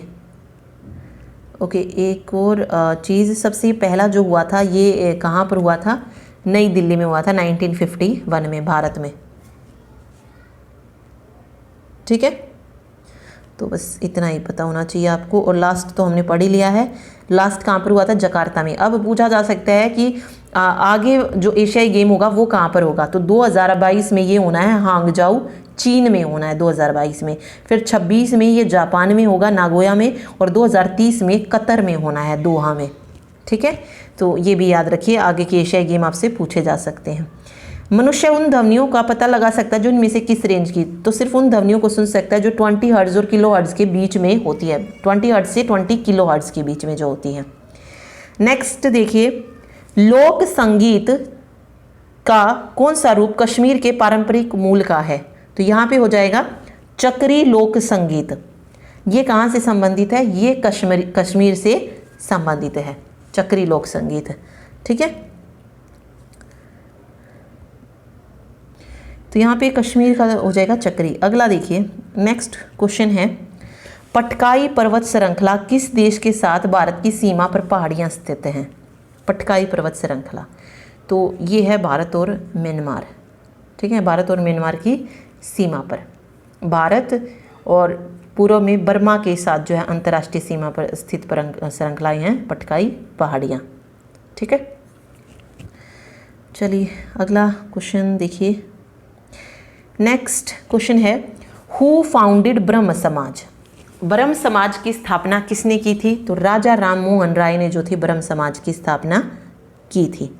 ओके, और अब आपसे पूछा जा सकता है कि ब्रह्म समाज की स्थापना कब की गई थी? तो 1828, 20 अगस्त 1828 को ज्योति ब्रह्म समाज की स्थापना की थी राजा राम मोहन राय ने। ठीक है, चलिए नेक्स्ट देखिए। नेक्स्ट क्वेश्चन है, where is the headquarter of World Economic Forum. WEF का जो है हेडक्वार्टर यहाँ पे पूछा गया आपसे, तो WEF का जो हेडक्वार्टर हो जाएगा वो कहाँ पर हो जाएगा, स्विट्ज़रलैंड में। ठीक है, जिनेवा स्विट्ज़रलैंड में जो है इसका हेडक्वार्टर है। ठीक, तो ये यहाँ पे सही हो जाएगा। ठीक है, चलिए नेक्स्ट देखिए। नेक्स्ट है, who is the author of a dangerous place. A dangerous place का ऑथर कौन है, तो DP मोइनीहान। DP मोइनीहान जो है इसके ऑथर है। नेक्स्ट देखिए, नेक्स्ट क्वेश्चन है, who has discovered X rays. X rays को किसने डिस्कवर किया था, तो WC रॉन्टेजन ने डिस्कवर किया था एक्स रेज को। कब, 1895 में। 1895 में एक्सरे को सबसे पहले डिस्कवर किया विलियम रॉन्टेजन ने। ठीक है, ओके, चलिए नेक्स्ट देखिए। Which among the following organisation has successfully conducted the third long duration hot test of liquid fuel powered Vikas engine for the Gaganyaan programme. Gaganyaan programme, तो ये था ISRO, Indian Space Research Organisation. ठीक है, नेक्स्ट देखिए।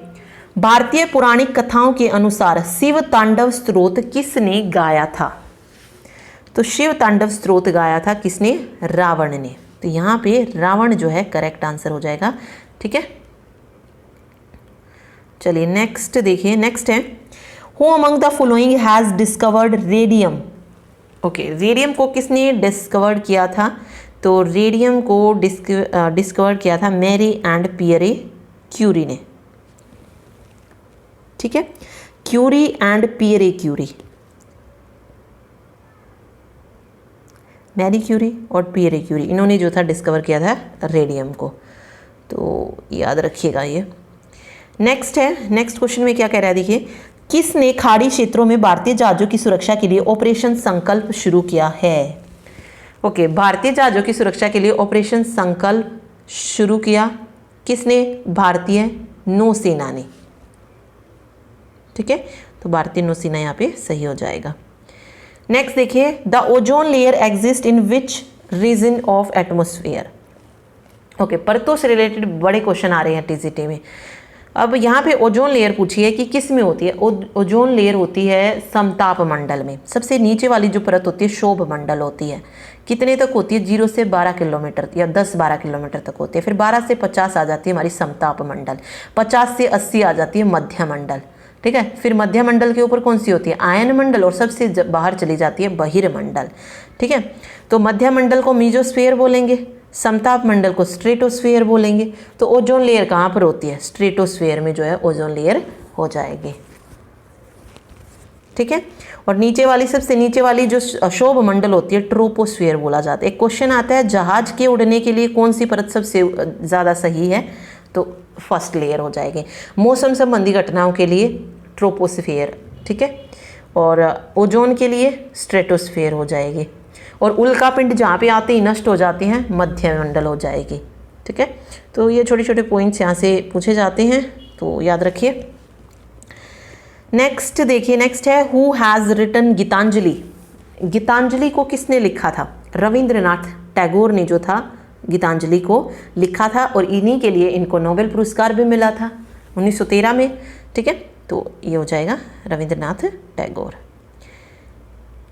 चलिए नेक्स्ट क्वेश्चन है, if b is the radial outward velocity of galaxy, d is the distance of galaxy from earth and h is the Hubble constant, then b equal to, तो b क्या हो जाएगा यहाँ पे, h into D हो जाएगा। यानी कि हबल कांस्टेंट इंटू में जो वेलोसिटी थी गैलेक्सी की, उससे जो है मल्टीप्लाई जो है दोनों को कर दिया जाएगा। ठीक है, b क्या था, नहीं, बी रेडियल आउट, ओके ये तो निकालनी थी वेलोसिटी ऑफ गैलेक्सी तो, और यहाँ पे डी डिस्टेंस हो जाएगा और एच हबल कांस्टेंट हो जाएगा। तो गैलेक्सी से जो डिस्टेंस था उसको और हबल कांस्टेंट को मल्टीप्लाई किया गया है, simple B equal to H into D आ जाएगा। ठीक है, नेक्स्ट देखिए, in which city headquarter of International Union of Conservation of Nature and Natural Resources is located? IUCN International Union of Conservation of Nature and Natural Resources, इसका जो है वो बताना है कहाँ पर स्थित है। ओके, क्या पूछा यहाँ पे? हेडक्वार्टर ही जो है यहाँ पे पूछा गया है,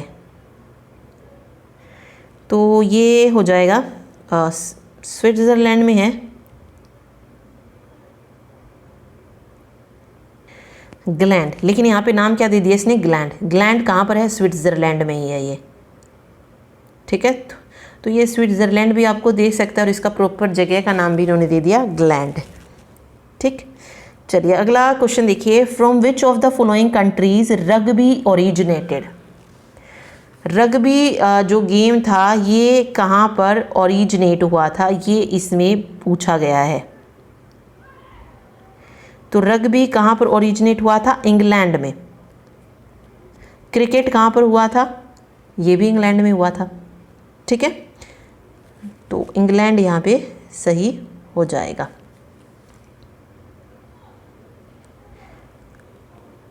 अगला देखिए, if red litmus change to blue then what is the nature of substance? देखिए लाल नीले में चेंज हो गया तो क्षार हो जाएगा। जब लिटमस रेड कलर में चेंज हो जाता है, रेड क्या होता है? डेंजर यानी कि एसिड, तो वो एसिड होता है। अब ब्लू में चेंज हो रहा है तो क्षार हो जाएंगे, बेसिक हो जाएंगे, बेस हो जाएगा। ठीक है, where is the central office of the RBI? RBI का सेंट्रल ऑफिस कहाँ पर है? मुंबई में है। ठीक, okay, by which amendment act of constitution right to property has been taken away from fundamental right? मतलब मौलिक अधिकारों में से जो संपत्ति का अधिकार है उसको किस संविधान संशोधन के तहत हटाया गया था? तो 44वें संविधान संशोधन के तहत उसको हटाया गया था। अब आपसे पूछा जा सकता है कि 44th अमेंडमेंट ये हुआ कब था, किस ईयर में हुआ था? तो 1978 में हुआ था। 42वां जिसको मिनी कॉन्स्टिट्यूशन कहा जाता है 1976 में हुआ था। एक और क्वेश्चन आता है, मौलिक कर्तव्य किसके तहत जोड़े गए थे? तो मौलिक कर्तव्य जोड़े गए थे 42वें संशोधन के द्वारा। एक और क्वेश्चन आपसे पूछ सकता है कि क्या हमारे ये क्वेश्चन आ सकता है कि हमारे मूल संविधान में कितने मौलिक अधिकार थे? मौलिक अधिकार नहीं, सॉरी, मौलिक कर्तव्य। ठीक है, फंडामेंटल ड्यूटीज, मौलिक कर्तव्य कितने थे? तो एक भी नहीं था, 0 थे। ये जोड़े गए थे 42वें संशोधन के तहत 1976 में। मौलिक कर्तव्य कितने जोड़े गए थे? 10 जोड़े गए थे, और 11वां जो था वो दूसरे संशोधन यानी कि 86वें संशोधन के तहत जो था 11वां जो था इसमें जोड़ा गया था। ठीक है, तो बस ये पॉइंट आपको पता होना चाहिए। 1978 और 1976 यहाँ पे सही हो जाएगा। ठीक है, चलिए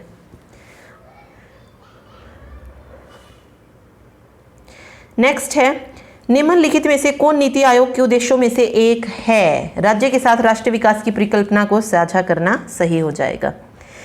निम्नलिखित में से किसे उड़न सिख के नाम से जाना जाता है? तो उड़न सिख कहा जाता है मिल्खा सिंह को। ठीक है, जिनकी हाल ही में डेथ हुई है, तो क्वेश्चन बनता है यहाँ से। नेक्स्ट है, गांधी जी ने भारत छोड़ो आंदोलन कब शुरू किया? तो 8 अगस्त 1942 से भारत छोड़ो आंदोलन जो था शुरू किया गया था। ठीक है, from which of the following state Kathakali dance has originated? Kathakali है, केरला हो जाएगा। ओके, उत्तर प्रदेश से कौन सा आया था? कथक आया था। महाराष्ट्र से लावणी नृत्य पूछा जाता है। बिहार का जो पूछा जाता है वो पूछी जाती है मधुबनी पेंटिंग। मधुबनी कहाँ की है? बिहार की है। ठीक है, या एक बिहार का यही पूछा जाता है, मधुबनी। ठीक है, चलिए अगला देखिए। नेक्स्ट क्वेश्चन है, the Kandariya Mahadev temple is situated in which state?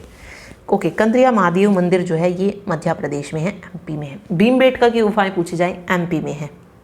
ठीक है, खजुराहो के मंदिर पूछे जाएं, एमपी में है। ओके, कंद्रिया महादेव मंदिर जो है ये है कहाँ पे? ये खजुराहो के जो मंदिर है ना उसी में है, एक विशाल मंदिर है कंदरिया महादेव मंदिर, शिव जी का ये मंदिर है, तो ये खजुराहो के मंदिरों में ही है, तो ऑब्वियस है MP जो है यहाँ पे सही हो जाएगा।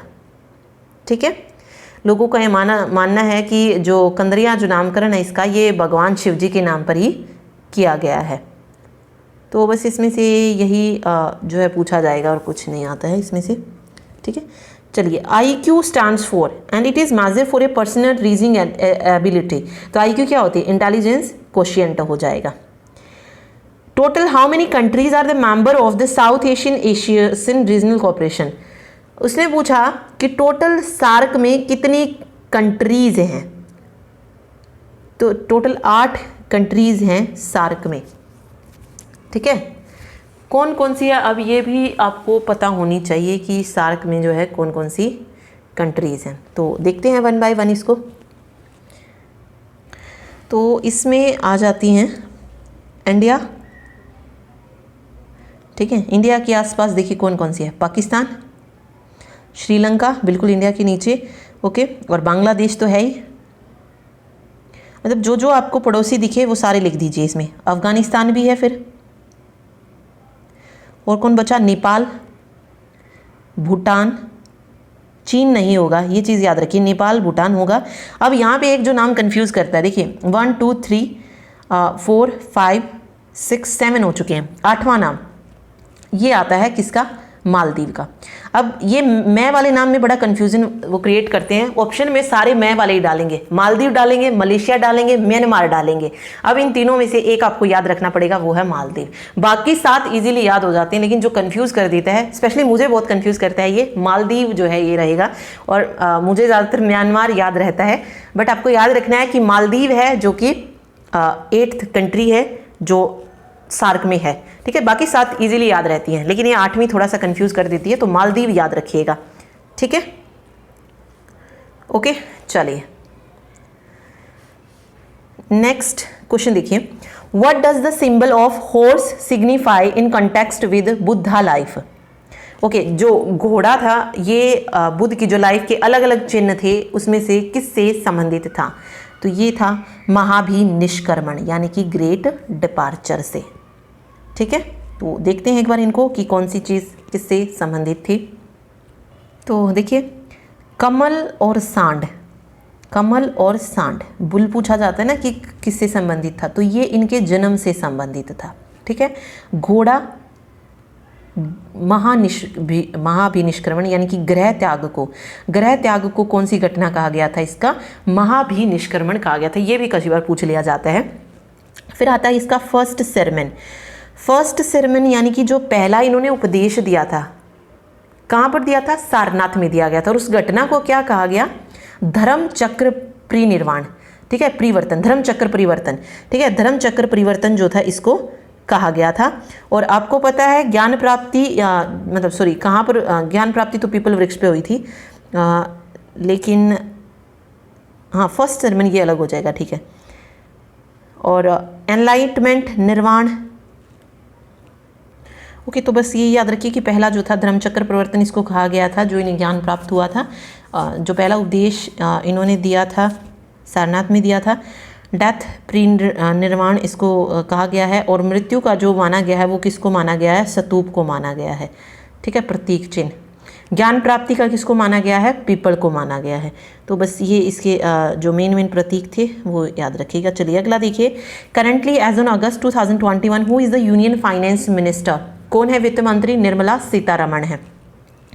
One revolution of the earth around the sun takes approximately कितने दिन लेती है? 365 days and 6 hours of 1 year. यहाँ पे करेक्ट हो जाएगा। नेक्स्ट है recently which new scheme was launched by Supreme Court? Supreme Court के द्वारा कौन सी जो है नई लॉन्च की गई है? तो वो लॉन्च की गई है फास्टर। ठीक है, ये सुप्रीम कोर्ट के द्वारा लॉन्च की गई है, याद रखिएगा। ओके, चलिए ये जो फास्टर प्रक्रिया है, ये जो जेल में बंद है कैदी, उनकी जमानत मिलने के बाद जो रिहाई की प्रक्रिया होती है उससे रिलेटेड, यानी कि उसको आसान बनाने के लिए जो है ये शुरू की गई है। इसका पूरा नाम आपसे पूछा जा सकता है फास्टर का, तो ये हो जाएगा fast and secure transmission of electronic records. ठीक है, इससे क्या होगा कि जो अदालत के फैसले हैं उनकी जानकारी तेजी से मिल सकेगी या फिर उस पर आगे जो है तेजी से कार्यवाही हो सकेगी। तो ये इंपॉर्टेंट है, आगे आप और एग्जाम जब देंगे उसमें भी आपको ये क्वेश्चन देखने को मिल सकता है, इसकी फुल फॉर्म पूछी जा सकती है, तो वो याद रखिएगा। On which day the World Asthma Day is observe every year. तो हर साल वर्ल्ड अस्थमा डे जो है on the first Tuesday of May every year. ठीक है, जो पहले सप्ते का मई महीने में जो पहला हफ्ता होता है उसके मंगलवार को जो है हर साल ये मनाया जाता है, पहला मंगलवार जो होता है। ठीक है, in the Indian women cricket team who won the Arjun award in 2020, तो दीप्ति शर्मा ने जो है अर्जुन अवार्ड जीता है 2020 में। Jammu Kashmir is famous for its special garden, which garden is this from following option. तो जम्मू कश्मीर में जो गार्डन है वो है Indira Gandhi Memorial Tulip Garden है, उसके लिए जो है फेमस है। ठीक है, who is the author of the book Stories I Must Tell, तो ये बुक है किसकी, कबीर बेदी की बुक है। How many veto power does the president of India have, तो कितनी जो है पावर्स होती हैं भारत के राष्ट्रपति को, 3 पावर होती हैं वीटो पावर्स, तो 3 हो जाएगी। Dhrupad is a genre in Hindustani classical music, what is the meaning of Dhrupad. तो Dhrupad is derived from Dhruva the steadfast evening star that moves through the galaxy and pada meaning poetry. ठीक है, तो ये हो जाएगा इसका राइट आंसर। ओके, नेक्स्ट है Param Siddhi AI and Mihir are 2 super computer from which. Okay, Param कहाँ का है, भारत का है तो इंडिया का हो जाएगा। अगर आपको मिहिर नहीं भी पता है तो परम तो सबको पता है इंडिया का है, तो इंडिया हो जाएगा यहाँ पे। On which date the Indian constitution was adopted by the government of India, इसने कहा अडोप्ट कहाँ से मतलब कब किए गए थे, तो 26 नवंबर को। ठीक है, लागू कब पूछा जाता है तो 26 जनवरी, अडोप्ट की बात जब भी आएगी 26 नवंबर, अंगीकार बोल सकते हैं आप इसके हिंदी में, तो 26 नवंबर 1949 को। ओके, चलिए अगला है रोहतांग पास कनेक्ट। रोहतांग जो दर्रा है वो किसको कनेक्ट करती है, तो Kullu valley with the Lahaul and Spiti valley of Himachal Pradesh of India, इनको जोड़ने का काम किसका है, रोहतांग दर्रे का है। ठीक है, ओके, चलिए तो याद रखिएगा इसको। नेक्स्ट है the only foreigner to receive Padma Vibhushan in 2021, 2021 में जो पद्म विभूषण दिए गए उसमें फॉरेनर कौन है, ओनली फॉरेनर, तो वो है शिंजो आबे। शिंजो आबे हैं जिनको इस बार का पद्म विभूषण दिया गया है। ठीक है, नेक्स्ट देखिए, Ashoka the great had promoted the spread of, किसको स्प्रेड किया था, बुद्धिज्म को, तो बुद्धिज्म जो है यहाँ पे राइट आंसर हो जाएगा। ओके, नेक्स्ट क्वेश्चन देखिए। नेक्स्ट क्वेश्चन में कहा गया है which basic volleyball rule for playing the game is correct from the correct option. यानी कि जो वॉलीबॉल के रूल होते हैं उसमें क्या होता है, 6 प्लेयर होते हैं टीम में, 3 फ्रंट रो में होते हैं और 3 बैक रो में होते हैं, तो ये चीज़ बस याद रखिए, 6 प्लेयर होते हैं वॉलीबॉल में। ठीक है, नेक्स्ट है Selman Waksman discovered streptomycin from the bacterium which proved an effective medicine against, तो ये हो जाएगा ट्यूबरकुलोसिस, तो बी ऑप्शन यहाँ पे सही होगा। नेक्स्ट क्वेश्चन देखिए, what will be the mass of 6.022 into 10⁻23 number of N2 molecules. यहाँ पे मास पूछा गया तो 28 ग्राम जो है यहाँ पे हो जाएगा। ठीक है, ओके, शिखर देश का कौन सा युग्म सही है, यहाँ पे पूछा गया पहले मकालू कहाँ पर है, तो मकालू भारत में नहीं है, नंगा पर्वत नेपाल में नहीं है, नंगा कहाँ पे है, भारत में है ना। ठीक है, मकालू ये नेपाल में है, ये हिमालय पर्वत, अगर हम बात करें हिमालय की 5वीं सबसे ऊंची पर्वत चोटी है मकालू पर्वत। ठीक है, माउंट एवरेस्ट, K2, कंचनजंगा और लोहोत्से, इनके बाद 5वां नंबर आता है मकालू का, और ये कहाँ पर है, नेपाल में है, तो ये उल्टा दिए गए हैं। ठीक है, नंगा पर्वत तो हो जाएगा भारत में और मकालू हो जाएगा नेपाल में, तो इसीलिए यहाँ पे दोनों ही गलत दिए गए हैं। ठीक, चलिए जी अगला क्वेश्चन देखिए। नेक्स्ट में कहा गया है थॉमस और उबेर कप किस खेल से संबंधित है, थॉमस और उबेर कप ये बैडमिंटन से हो जाएंगे। ठीक है, थॉमस और उबेर कप जो है बैडमिंटन से संबंधित है। भारत के संविधान की प्रस्तावना में धर्मनिरपेक्ष शब्द, जो 3 शब्द जोड़े गए थे प्रस्तावना में, वो किस संशोधन के तहत जोड़े गए थे, 42वें संशोधन कब हुआ, 1976 में हुआ। मिनी कॉन्स्टिट्यूशन कहा जाता है, मौलिक कर्तव्य इसके तहत जोड़े गए, तो बहुत सारी चीजें हुई थी 42वें संशोधन के तहत। निम्नलिखित में से कौन से दर्रे पश्चिम घाट में नहीं पाए जाते, पाल घाट, तहल घाट, बोर घाट, ये सारे के सारे पश्चिम उसमें पाए जाते हैं, पश्चिमी घाट में। ठीक है, हल्दी घाट है जो पश्चिमी घाट पर जो है नहीं पाया जाता है। ठीक है, ये इधर एक मिनट, पश्चिमी घाट पर नहीं पाए जाते, तो हल्दी घाट तो इधर हो जाएगा, ये राजस्थान की जो अरावली पर्वतमाला है उसके आसपास हो जाएगा ये। तो ये बाकी तीनों उधर फिर पश्चिमी घाट पे होते, नीचे सह्याद्री पर्वतमाला वगैरह जो है मुंबई से लेकर जो दक्षिण तक हो जाएगा, हमारे केरल वगैरह वहाँ तक जो है ये फैले हुए हैं फिर। ठीक है, तो ये पश्चिम घाट में जो है आएंगे। ओके, तो जो भी पर्वत श्रेणी पश्चिम घाट की तरफ होगी वो सारी आ जाएंगी इसमें। चलिए अगला है GNP के बारे में कौन सा सही है। GNP means gross national product, सकल राष्ट्रीय उत्पाद। इसमें क्या होता है, GDP और विदेशों से प्राप्त निवेश करके आय जो है सही हो जाएगा यहाँ पे। ठीक है, ओके, नेक्स्ट है प्रथम युवा ओलंपिक खेल किस देश में आयोजित किया गया था। पहला युवा ओलंपिक खेल, तो पहला युवा ओलंपिक गेम जो थे ये सिंगापुर में आयोजित किए गए थे। कब किए गए थे, 2008 में। देखिए कहाँ कहाँ तक का क्वेश्चन इन्होंने पूछा है। ओके, देख सकते हैं आप। तो 2008 में सिंगापुर शहर में जो थे इनकी घोषणा की गई थी, सिंगापुर हो जाएगा। Which of the following is a direct tax, जो प्रत्यक्ष कर है, तो इनकम टैक्स तो है ही डायरेक्ट टैक्स, और गिफ्ट टैक्स भी, यानी कि जो उपहार कर होता है ये भी कैसा हो जाएगा, डायरेक्ट टैक्स, प्रत्यक्ष कर होगा। नेक्स्ट है किताब ul Hind was written by, किताब उल हिंद को किसने लिखा था, अल बरूनी ने लिखा था, तो अल बरूनी यहाँ पे सही हो जाएगा। ओके, किस भाषा में लिखा ये आपसे पूछ सकता है, तो अरबी भाषा में लिखा था। इसमें क्या था, किसका वर्णन किया गया था, धर्म, दर्शन, त्योहार, रीति रिवाज, प्रथाएं, इन सब का जो था वर्णन किया गया। और ये ग्रंथ जो था किताब उल हिंद टोटल 80 अध्यायों में क्या था, विभाजित था। ठीक है, which pair of natural source और एसिड इज करेक्ट, कर्ड में लैक्टिक एसिड होता है, बिल्कुल होता है। टोमेटो में ऑक्सैलिक एसिड होता है, ये भी सही है। बोथ 1 और 2 यहाँ पे करेक्ट हो जाएंगे। In January 2021 BDL has signed an agreement with which of the following company to make star street air defence system in India, तो किस कंपनी के साथ एग्रीमेंट हुआ, थेल्स के साथ। तो फर्स्ट ऑप्शन थेल्स यहाँ पे करेक्ट हो जाएगा। निम्नलिखित में से कौन एक उपधातु नहीं है, उपधातु मीन्स मेटेलॉइड, आप बोल सकते हैं मेटेलॉइड नहीं है। तो देखिए बोरोन, जर्मेनियम और पोलोनियम, ये तीनों ही क्या है, मेटेलॉइड्स है। मेटेलॉइड्स क्या होती है, जो जिसमें मेटल और नॉन मेटल दोनों के गुण पाए जाते हैं, वो मेटेलॉइड्स होती हैं। ठीक है, लेकिन यहाँ पर सेलेनियम जो है, सेलेनियम ये एक मिनट, सेलेनियम, हाँ सेलेनियम जो है उपधातु नहीं है। ठीक है, ओके, चलिए, नहीं सेलेनियम वैसे तो मेटलॉइड होती है, एक मिनट, ओके हाँ सही है, सेलेनियम मेटलॉइड नहीं होती, मेटल होती है, धातु होती है। ओके, और एक और चीज़ याद रखिए, आपसे पूछा जाए कि मेनली कितनी उपधातु होती है, तो 6 उपधातु जो है मेनली मानी जाती है। कौन कौन सी, बोरोन होगी, जर्मेनियम होगी, पोलोनियम होगी, एक सिलिकॉन या सिलिका करके अगर आपसे पूछा जाता है, ये भी मेटेलॉइड होती है। सिलिकॉन होगी, जर्मेनियम पहले ही हो चुकी है, आर्सेनिक भी मेटेलॉइड्स है, और एंटीमनी तो कितनी हुई है, 1 2 3 4 5 6, और एक टेल्यूरियम होता है, टेल्यूरियम मतलब 7 मानी जाती है कॉमनली, 6 7, ये याद रखिए।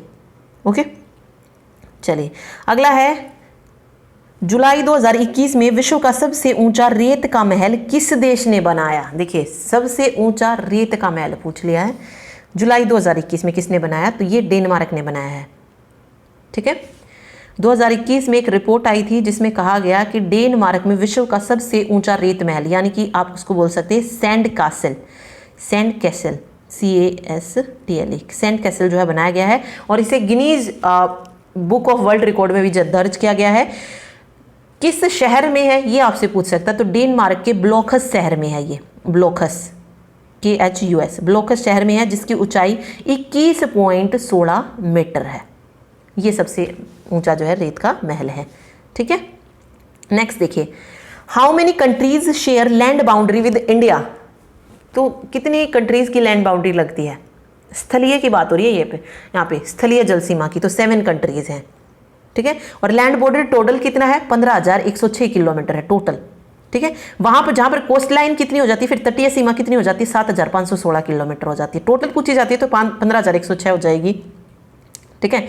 और उसमें से तटीय पूछी जाए तो 7,516 किलोमीटर हो जाएगी। ओके।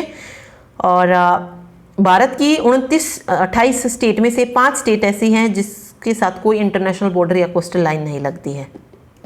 तो 7 कंट्रीज कौन कौन सी है? 7 countries, China, Pakistan, Bhutan, Myanmar, Afghanistan, Nepal और बांग्लादेश, इनके साथ लगती है, ठीक है।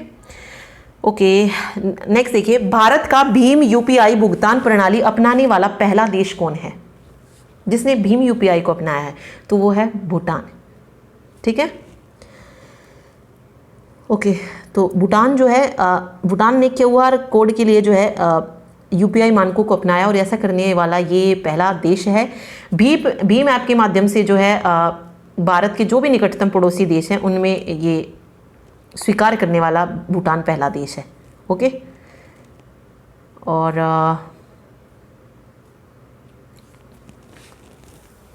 भारत का भीम यूपीआई, हाँ ये भूटान हो जाएगा।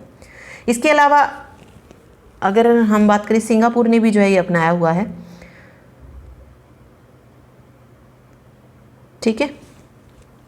यूपीआई की फुल फॉर्म आपसे पूछी जा सकती है, तो यूपीआई की फुल फॉर्म होती है unified payment interface. Payment interface Bhim की अगर आपसे पूछी जाए तो Bharat interface for money.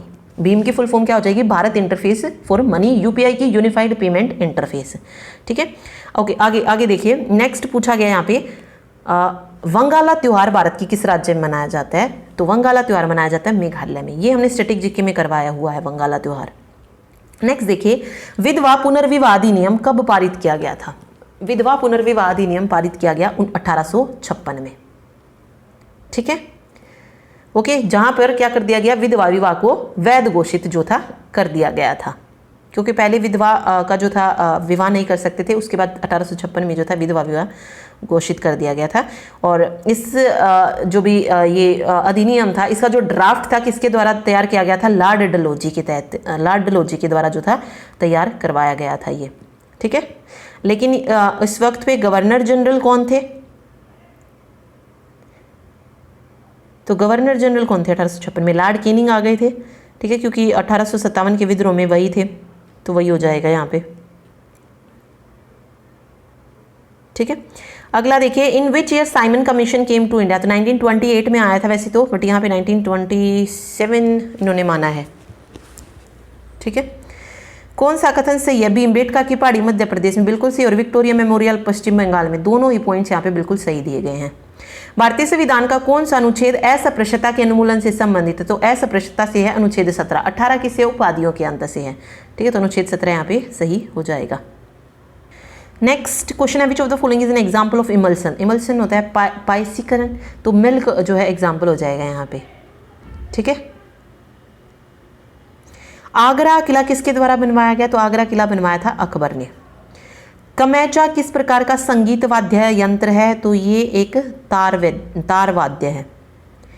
Next है, the interest rate at which the reserve bank absorb liquidity on an overnight basis from bank against the collateral of eligible government securities under the LAF is called the reserve repo rate. Reserve repo rate जो इसको बोला जाएगा।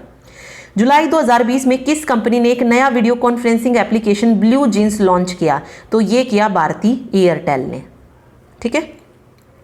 Next देखिए, सोलंग त्योहार भारत के किस राज्य में मनाया जाता है? तो सोलन या सोलंग अरुणाचल प्रदेश में सेलिब्रेट किया जाता है। कौन सी नदी बांग्लादेश में प्रवेश करने पर पद्मा कहलाती है? तो बांग्लादेश में प्रवेश करने पर गंगा नदी को पद्मा के नाम से जाना जाता है।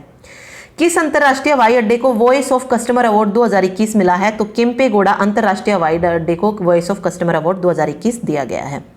भारत में सूक्ष्म उद्योग के संदर्भ में कौन सा सही है? संयंत्र और मशीनीकरण या उपकरण में निवेश 1 करोड़ रुपए से अधिक नहीं होता, सही है, और वार्षिक 5 करोड़ रुपए से अधिक नहीं होता, तो दोनों ही पॉइंट्स यहाँ पर बिल्कुल सही दिए गए हैं। 2026 एशियाई खेलों की मेजबानी कौन सा? देखिए ये क्वेश्चन आ गया, मैंने आपको बोला था पहले ही, पूछा जा सकता है। 2022 में कहाँ पर होने वाला है? चीन में, ठीक है। 2026 बताया था मैंने आपको जापान में होगा, और 2030 में दोहा कतर में होगा, ठीक है। 2030 में कतर में होंगे एशियाई खेल, और 2018 में कहाँ पर हुए थे? जकार्ता उसमें इंडोनेशिया पोलम बैंग में हुए थे, ठीक है। तो ये सारे याद रखिएगा। अगला है भारत के संविधान में समाजवादी शब्द किस संशोधन के तहत जोड़ा गया? तो 42वां। देखिए अलग अलग किसी में धर्मनिरपेक्ष पूछ रहा था, अभी समाजवादी पूछ रहा है, तो 42वें के तहत। 42वां संशोधन 1976 में हुआ था। ठीक है। भारतीय राष्ट्रीय कांग्रेस की स्थापना 1885 में कौन थे उस वक्त, मतलब किसने की थी? इसको स्थापना किसने की थी? एओएम ने। और पहले का अध्यक्ष कौन था? कौन थे? व्योमेश चंद्र बनर्जी, सॉरी WC बनर्जी थे पहले अध्यक्ष 1885 में। और पहला अधिवेशन हुआ कहां पर था? बंबई में हुआ था। मान हिमालय के वलय की आकृति असिमेंटित है, बिल्कुल सही है। हिमालय की सबसे बारी श्रृंखला को शिवालिक कहा जाता है, ये भी तो इन दोनों पॉइंट बिल्कुल यहाँ पे सही दिए गए हैं। कौन सा कथन सही है? सही है। 1895 में अन्य भारतीयों के साथ महात्मा गांधी ने नटाल कांग्रेस का गठन किया था। बिल्कुल 1895 में ही नटाल कांग्रेस का गठन किया गया था, ये पॉइंट इंपॉर्टेंट है। 1918 में अहमदाबाद में महात्मा गांधी मिल मजदूरों की हड़ताल का सफलतापूर्वक नेतृत्व किया, ये पॉइंट भी बिल्कुल यहाँ पर सही दिया गया है। ठीक है। अगस्त 2020 में कोविड-19 महामारी से संबंधित राजनीतिक रिपोर्टिंग के लिए प्रेम वाटिका पुरस्कार किसने जीता है? तो दीपांकर घोष ने जीता है ये। Which of the following comes under the state list of Indian Constitution? State list of Indian Constitution तो मार्केट एंड फेयर आ जाएंगे। भारत की सबसे बड़ी खारे पानी की झील कौन सी है? चिल्का झील हो जाएगी। कहाँ पर है चिल्का झील? उड़ीसा में। मीठे पानी की कौन सी हो जाएगी? वुलर झील, जम्मू कश्मीर में। ठीक है। ओके, सांबर ये राजस्थान में हो जाएगी। और पुलिकट झील भी उड़ीसा में होगी, सॉरी उड़ीसा नहीं, तमिलनाडु में है पुलिकट झील। ठीक है। ओके चलिए आगे देखिए। खारे पानी की झील है पुलिकट झील भी। एक वस्तु का भार वह बल है जिससे पृथ्वी उसे अपनी ओर आकर्षित करती है, बिल्कुल सही है। गुरुत्वीय बल का मान विषुवत पर ध्रुवों की अपेक्षा अधिक होता है? नहीं, कम होता है। तो यहाँ पे केवल एक जो है सही होगा। ठीक है। चलिए नेक्स्ट है, मार्च 2021 में दूसरा BBC Indian sports women of award किसने जीता? तो ये कोनेरू हम्पी ने जीता है। कौन सी धातु प्रकृति में मुक्त अवस्था में नहीं पाई जाती? चांदी, तांबा, सोना ये स्वतंत्र पाई जाती हैं। एल्यूमिनियम है जो मुक्त अवस्था में नहीं पाई जाती है, तो ये आपको पता होना चाहिए। चांदी, तांबा, सोना ये मुक्त अवस्था में पाई जाने वाली धातुएं हैं। ठीक है। अगला वंश और उससे संबंधित है। देखिए पल्लव कांचीपुरम सही हो जाएगा, और चोल और यार वंश सही हो जाएगा। दोनों बिल्कुल यहाँ पर सही दिए गए हैं। मृदा और राज्य का युगम देखिए, लेटराइट मृदा केरल में पाई जाती है, सही है। काली मृदा मध्य प्रदेश में पाई जाती है, ये दोनों पॉइंट भी यहाँ पे बिल्कुल सही दिए गए हैं। जुलाई 2021 में दिल्ली सरकार ने बसों के वास्तविक समय की जानकारी प्राप्त करने के लिए किस कंपनी के साथ भागीदारी की? तो गूगल के साथ की है। किस वर्ष में वायसराय कर्जन ने बंगाल का विभाजन किया? बंगाल का विभाजन 2 से 3 क्वेश्चनों में पूछा गया है। ठीक है। किसी में स्टेटमेंट वाइज पूछ लिया गया सही गलत बताने का। तो बंगाल का विभाजन 1905 में हुआ था। 1907 में कांग्रेस जो थी जो 2 दलों में बटी हुई, मतलब 2 दल में बट गई थी, नरम दल और गरम दल में। ठीक है। भारतीय संविधान का कौन सा अनुच्छेद राष्ट्रपति के निर्वाचन की रीति से संबंधित है? तो राष्ट्रपति के निर्वाचन से संबंधित अनुच्छेद 55। 53 में क्या कि भारत का एक राष्ट्रपति होगा। ठीक है। और उसके निर्वाचन किस में आ जाएगा? 55 में।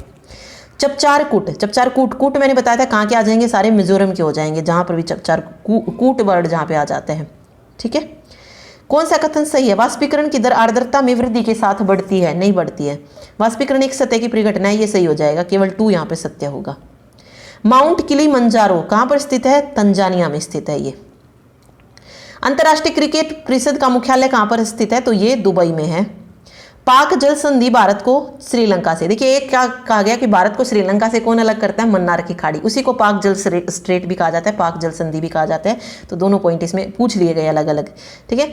सैयद वंश के ठीक बाद दिल्ली पर किस वंश का शासक था? तो सैयद वंश के बाद आया लोधी वंश। और सबसे लास्ट वाला कौन सा था? लोधी वंश ही था। और सबसे पहला वाला कौन सा था? अगर हम बात करें तो सबसे पहले गुलाम वंश था। ठीक है। तो सैयद वंश के बाद लोधी वंश आया, तो उससे पहले तुगलक और खिलजी जो थे आ चुके थे। ठीक है।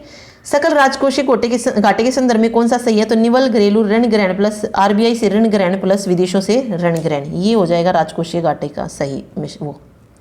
ठीक है। अप्रैल 2021 में वाइल्ड इनोवेटर अवार्ड पाने वाली पहली भारतीय महिला कौन बनी? तो कृति कृंत जो है ये वाइल्ड इनोवेटर अवार्ड पाने वाली पहली भारतीय महिला बनी। 25 डिग्री सेल्सियस पर किस पदार्थ में ध्वनि की गति अधिकतम होती है? तो समुद्री जल में जो है ध्वनि की गति अधिकतम होती है। अर्जुन कल्याण भारत के 68वें ग्रैंड मास्टर बन गए, वो किस राज्य से हैं? तो ये तमिलनाडु राज्य से है अर्जुन कल्याण। निर्धारित ब्याज दर पर रिजर्व बैंक चल निधि समायोजन सुविधा के तहत बैंकों को सरकार के समपार्श्विक के विरुद्ध और अन्य अनुमोदित प्रतिभूतियों के विरुद्ध ओवरनाइट चल निधि प्रदान करता है। इसको क्या कहते हैं? इसको रेपो रेट जो है बोला जाता है।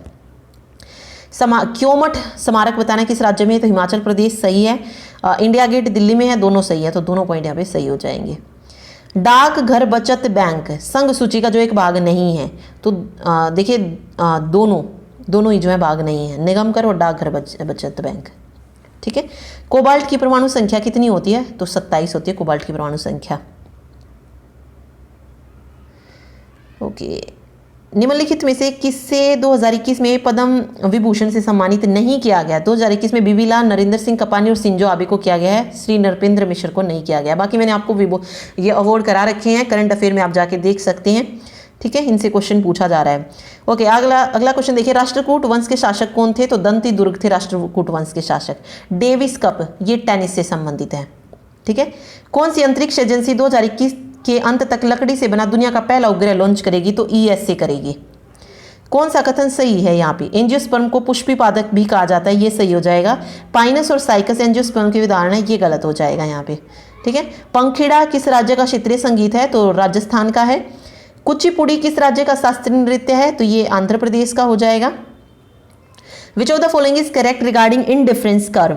तो सही बताना था यहाँ पे। Indifference curve slope downward from left to right सही होगा, और higher indifference curve gives greater level of utility, तो बोथ जो है यहाँ पे करेक्ट होंगे। भारत का संविधान 26/1950 को लागू हुआ था।